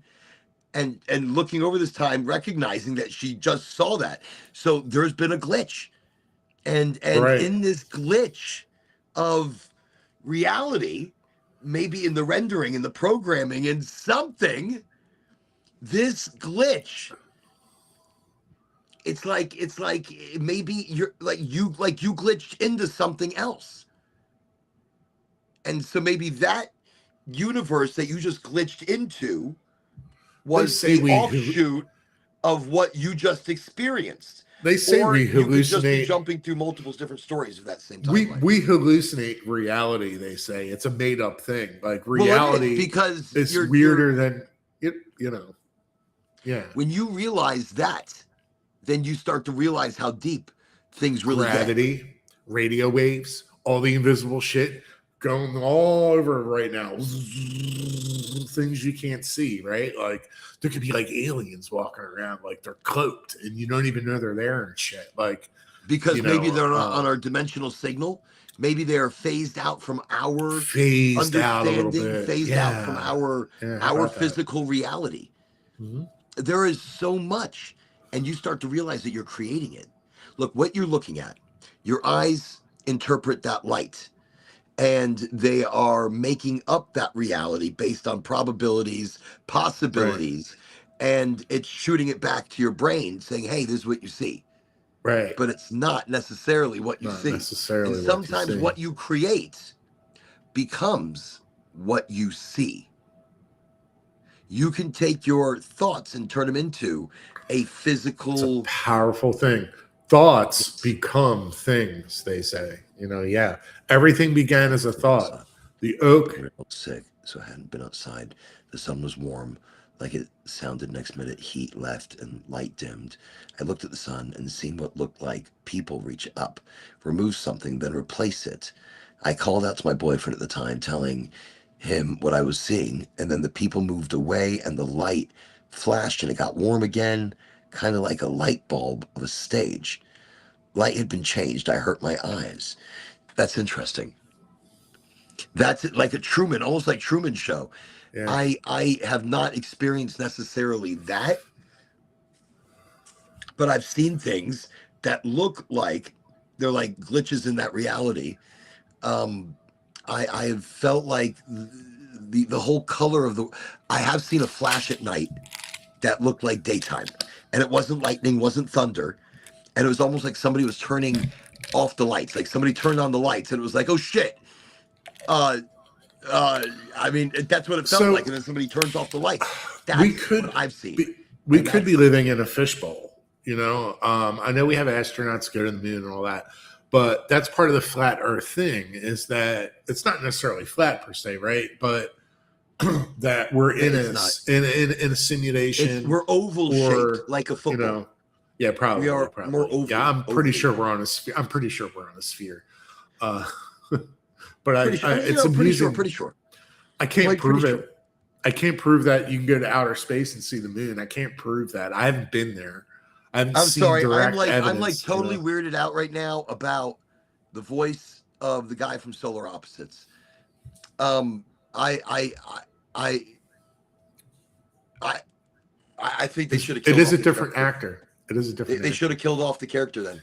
I'm like, I feel so serious about like you should have killed him off and brought another guy in, brought another Schlorpian to replace this guy. I'm just throwing that out there.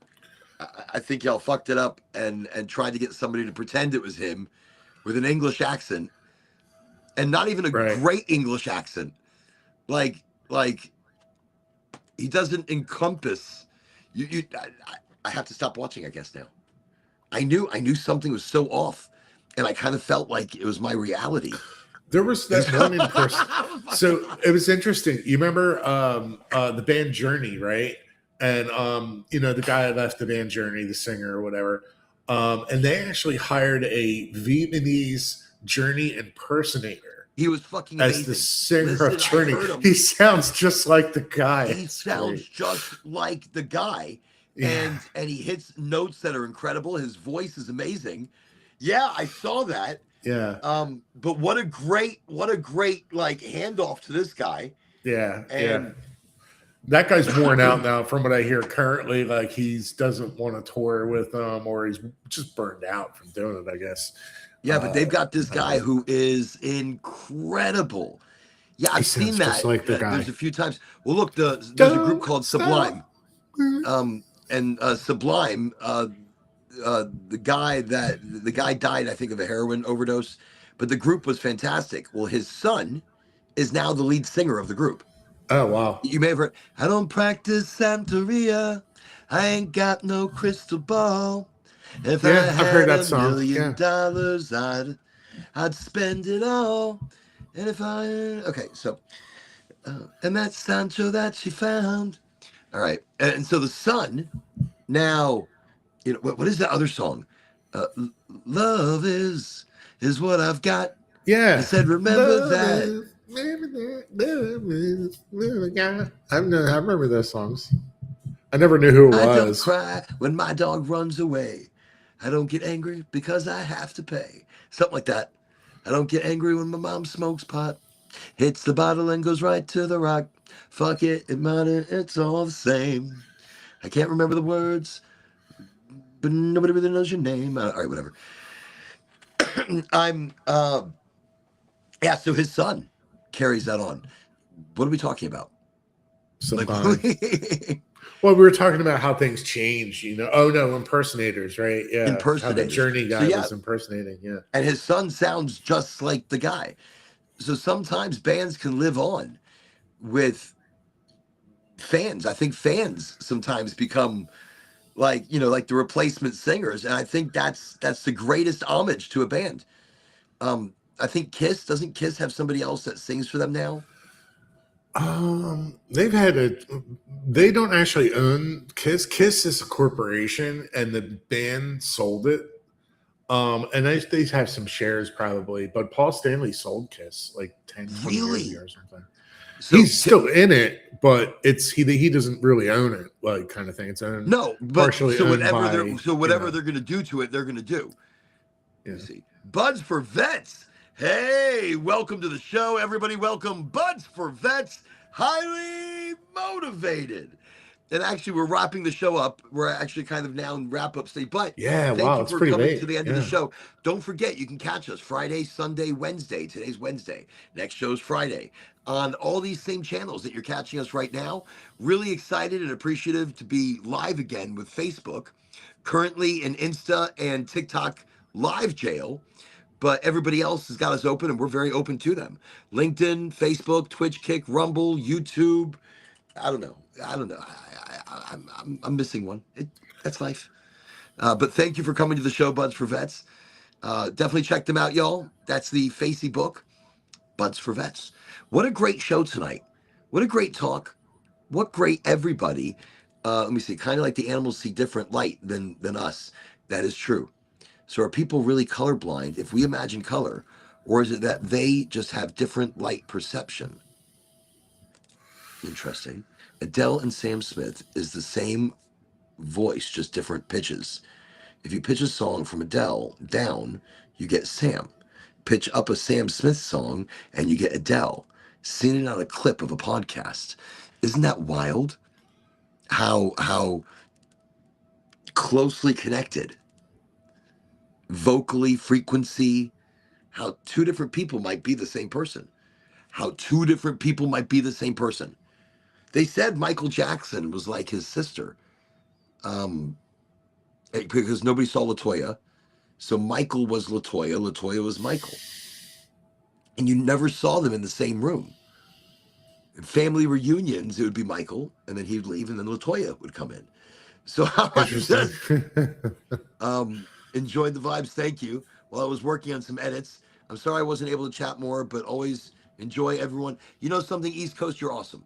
You're awesome. And by the way, I hope you had a great time at the Florida Groves. I wanted to talk to you about that, and let's chit chat a little bit about festivals and events. I would like to put one together. I'm just putting it out in the universe.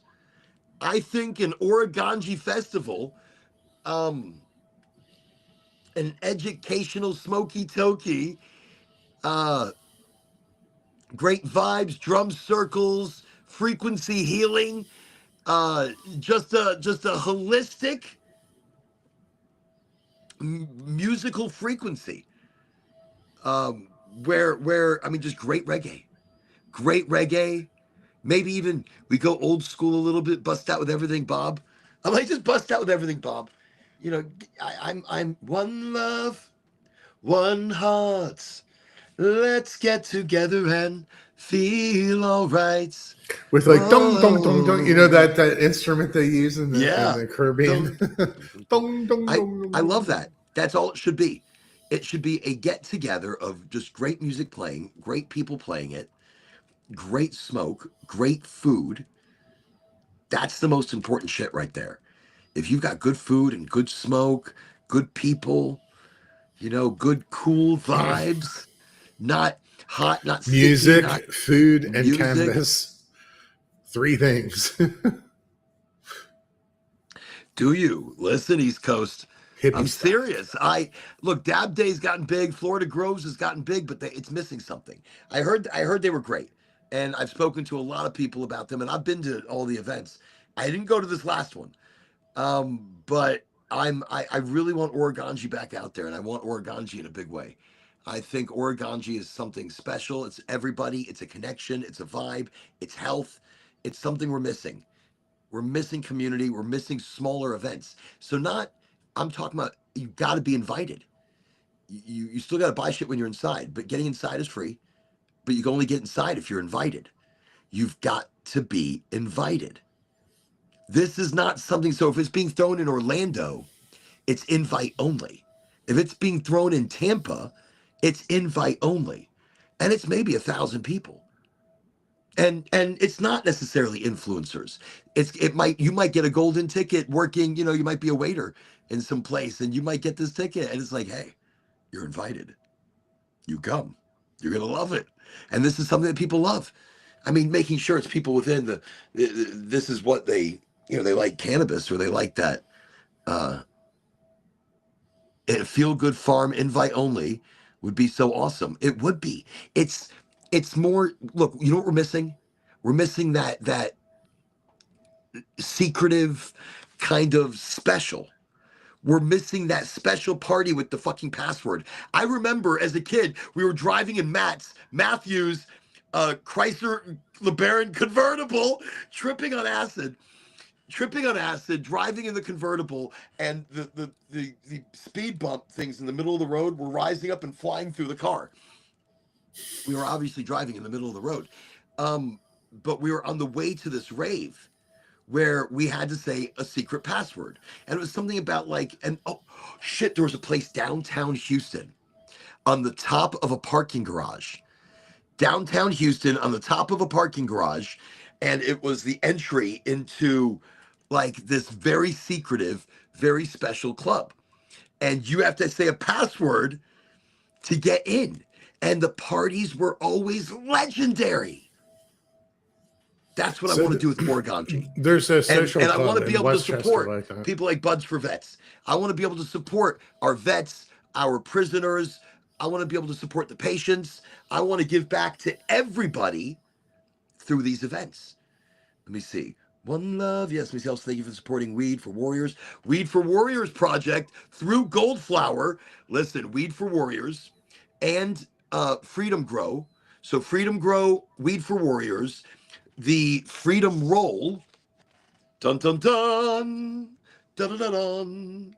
So the Freedom Roll is a pre-roll, but it's not just any pre-roll, because 100% of the sales, 100% of the sale goes to Weed for Warriors and freedomgrow.org, which is what Randy Lanier is part of, international race car legend. And I'll tell you something. That is amazing that you've got a company like Goldflower Cannabis, a medical cannabis provider in the state of Florida, is doing something that I haven't seen not another one of the MSOs do. I've seen them give 10%, 20%, 30%, blah, blah, blah, blah, blah. But 100%, boom. And these pre-rolls sell out so fast because they are so delicious. They are so put together right. And every batch that comes out is another huge donation that they can try to give to the Weed for Warriors and Freedom Grow. So thank you for bringing that up. I'm glad you brought that up. It's something great that Goldflower is doing. Would love to be a part of it, help out in any way. Send me a connect, send me a chit-chat, DM me. I don't know what I just fucking did just there. I just like DM me. And I don't know what that was. It meant nothing, but it felt good. I was like, okay. We are here Wednesday night, middle of the week. I wish everybody incredible, powerful positivity. We've gone way past our 3-hour mark. But again, thank you. Thank you, everybody, for being here, for bringing your energy. Bye, Catch man. us again, 8 o'clock Eastern Standard Time on all these channels that you're catching us now. Troublesome. Thank you. Everybody, thank you. All right. Everybody. We'll talk about it. East Coast, let's talk about it, because I'm telling you, I think we can put something together legendary. And I want to put together a fucking holiday ball. I want to put together a fucking Oraganji Christmas, Hanukkah, Kwanzaa. So Christmas, Hanukkah, Kwanzaa. Would that be it? A Christmas, Hanukkah, Kwanzaa, where you're incorporating multiple holidays, and it's the winter solstice, right? Like yes. And I want it to be the tokiest of toki. I want it to be a little chilly outside. I want you to see your breath. I want you to be able to take a dabberoonies. I want you to be able to smoke on the Miranda. I want you to be able to take it in with a nice, a nice glass of wine. Maybe not, I don't know. And food and hors d'oeuvres and appetizers. You've been invited to something that is music, that is art, that is comedy, that is education, that is spoken word. That is something fucking fantastic. Wow. I am pumped. Okay, that's it. Now I'm thinking about some shit, and I'm all pumpity, and there's probably ice cream that I'm not going to eat. I'm going to eat it. I'm not going to eat it. Of course, I am not going to eat it. I'm going to do my best not to. I'm probably going to get a spoon out. I get a big spoon. All right, Chris, we'll see you later. I see. I'm probably going to get a spoon and eat like a spoon of ice cream. That's it. Like just a spoon. That way I'm cheating on my diet, but not terribly. Yes, we will brainstorm later, 100%. So I'm not destroying the diet entirely, right? I'm just doing it a little bit. Okay. Facebook, thank you for being here this entire time. Buds for Vets. We do this 3 times a week, Friday, Sunday, Wednesday. In, LinkedIn, Facebook, Twitch, Kick, Rumble, YouTube, usually Insta and Tiki-Taki, but we're in live jail. So that's why we do it on so many different channels. But definitely catch us. Thank you for joining us today here. And remember, you can also join us on all the others that we're streaming live as well. And let me see. Thanks again. Oh, thank you, Stealth and East Coast and Troublesome Red and everybody. Thank you. Thank you. Buds for Vets. This show is your show. And also we had John Louder, we had Sarah here tonight, we had Chase over here, we had Marcus. Marcus, thank you for joining the show. And thank you everybody. Look, this is what it's about. This is what we do. Brent, holy shit, just as I'm closing out the show, Brent jumps on the show. You never know who's going to jump in here. So Brent's one of my childhood friends. Growing up with Brent and the stories that me and Brent and the shit we got into. Let me tell you, look, I just went to visit Texas not too long ago, which I need to come back. He's in shape. Look, for an old guy like me, he doesn't look that old. So he's looking good.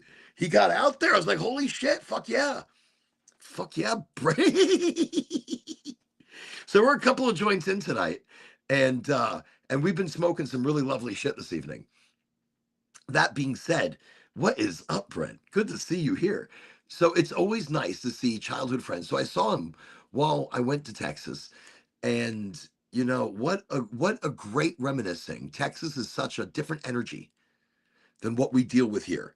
You know, Texas is, I don't know, it's like here in Florida. This is Florida, man. People will wrestle you for your no, it's good to see you. It was good to see you. We still got to catch up more. There's still so much shit. And by the way, I've been looking into these digital,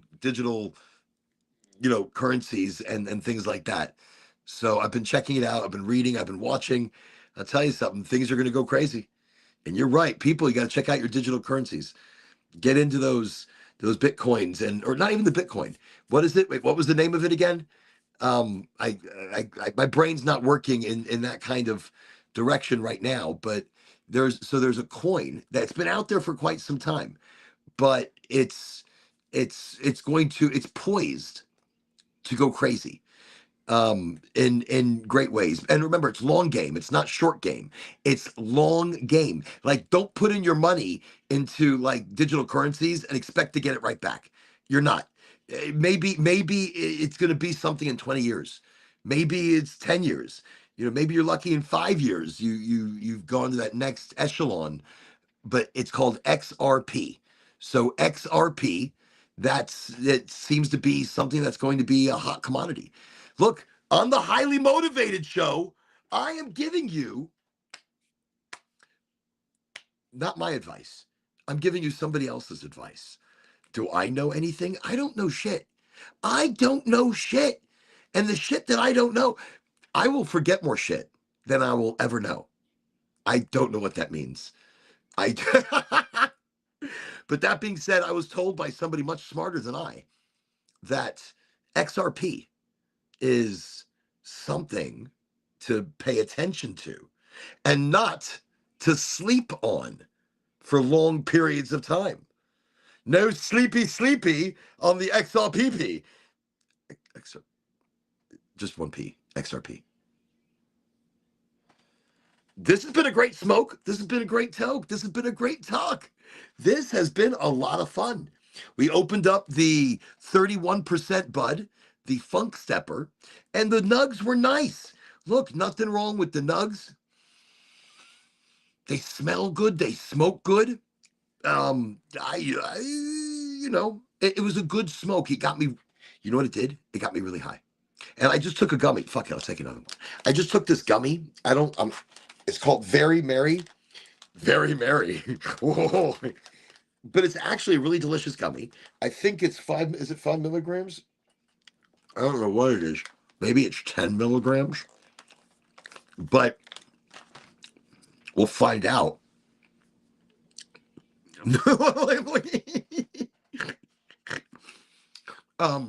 Brent, again, a pleasure to have you on the show. Here's what's wild. At the end of the show keeps going.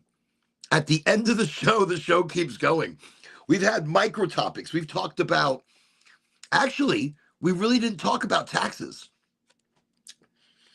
and how they benefit the country. But it's one of those micro topics that we just kind of la-la'd off into.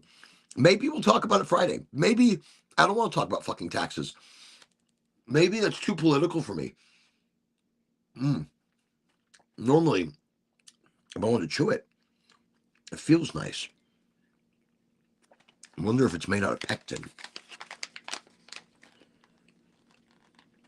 Pectin!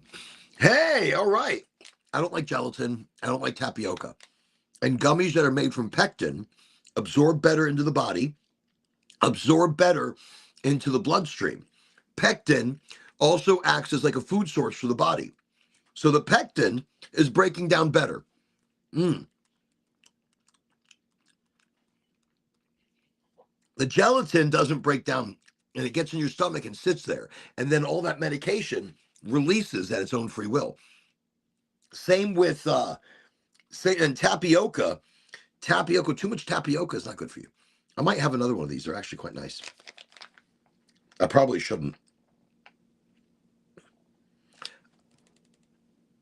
No.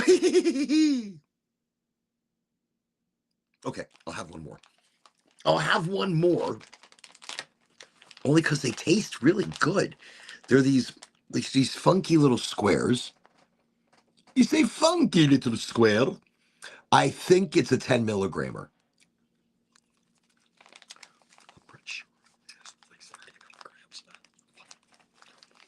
Or maybe it's not. I don't know. This one says 10 milligram. That one says 5 milligram.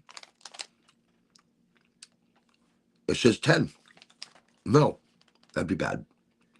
I can handle 30. I can handle 100. It depends. It depends how it breaks down my body. And it depends if it's a butter that they use to make the product or a distillate. So edibles are very funny with me. But here we are. Wait, Brent, what was that? Just want to say hi, good night. I'm eating gummies. Hi, good night. No, that's quite all right. I was still wrapping it up. But now I'm just eating gummies in front of you.